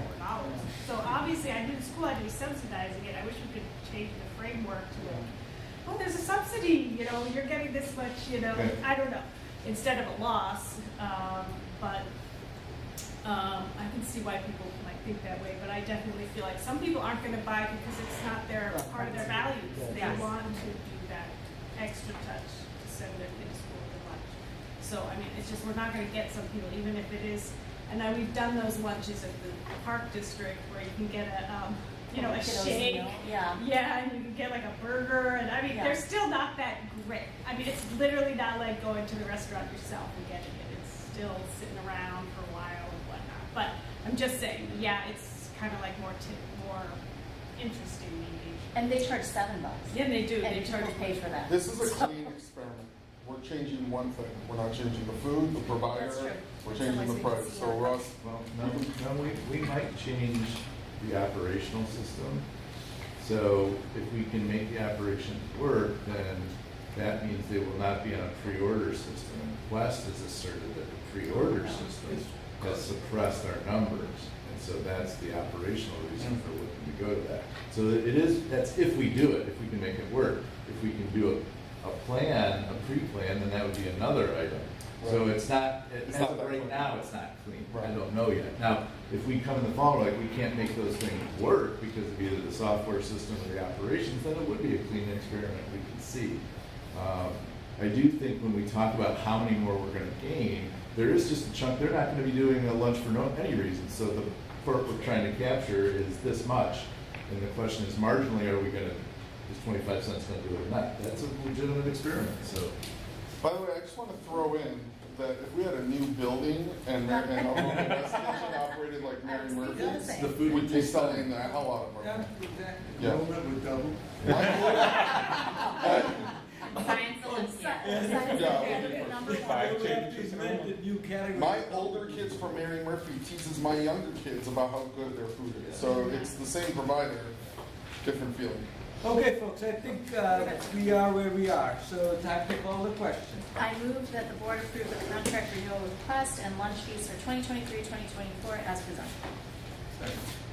Thank you, Steve. Thank you, Dr. Dash. Mr. DeVore, Yes. Ms. Alfring, Yes. Dr. Dar, Aye. Mr. Seals, Aye. Mr. Frieden, No. Dr. Goss. Aye. All right. Okay, so we will go to closed session for. I think that's it. That's it, but this time we have to come out for a little Yes, we bit, do have but to we come out don't for need it. Mr. Foreman, do we? No, we don't. We should if we're going to take Yeah. action. Yeah. I mean, legally you do not, but it would look wrong to come out and not do what you had done. I think before. Mr. Foreman wore his tie today, so he can come back for the open session. Yeah. after the closed session.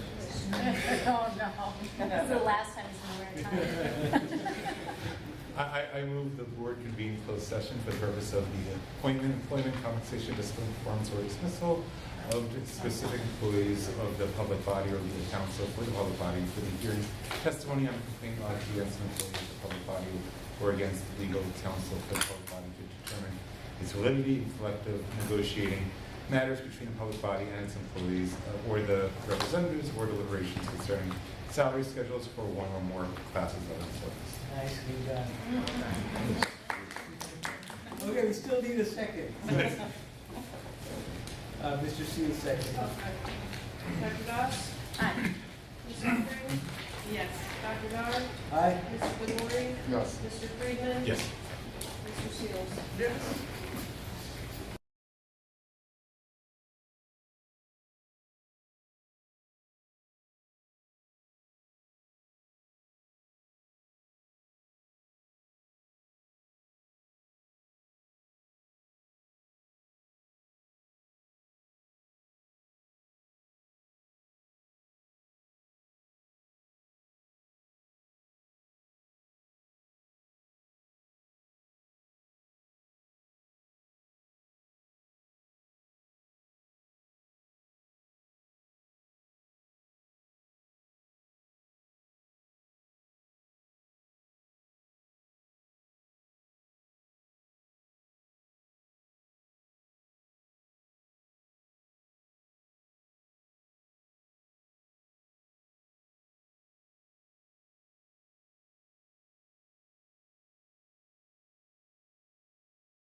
have someone make a motion, please. I recommend that the board approve the resignation agreement and release with Jonah and And second motion. We have 2 seconds. Dr. Das? Aye. Mr. Seals? Aye. Mr. Friedman? Aye. Dr. Narn? Aye. Mr. Valori? Yes. Ms. Albert? Yes. All right, may I have a motion to adjourn, please? Motion to adjourn? Second? All in favor? Aye. All right, well done. All right, thank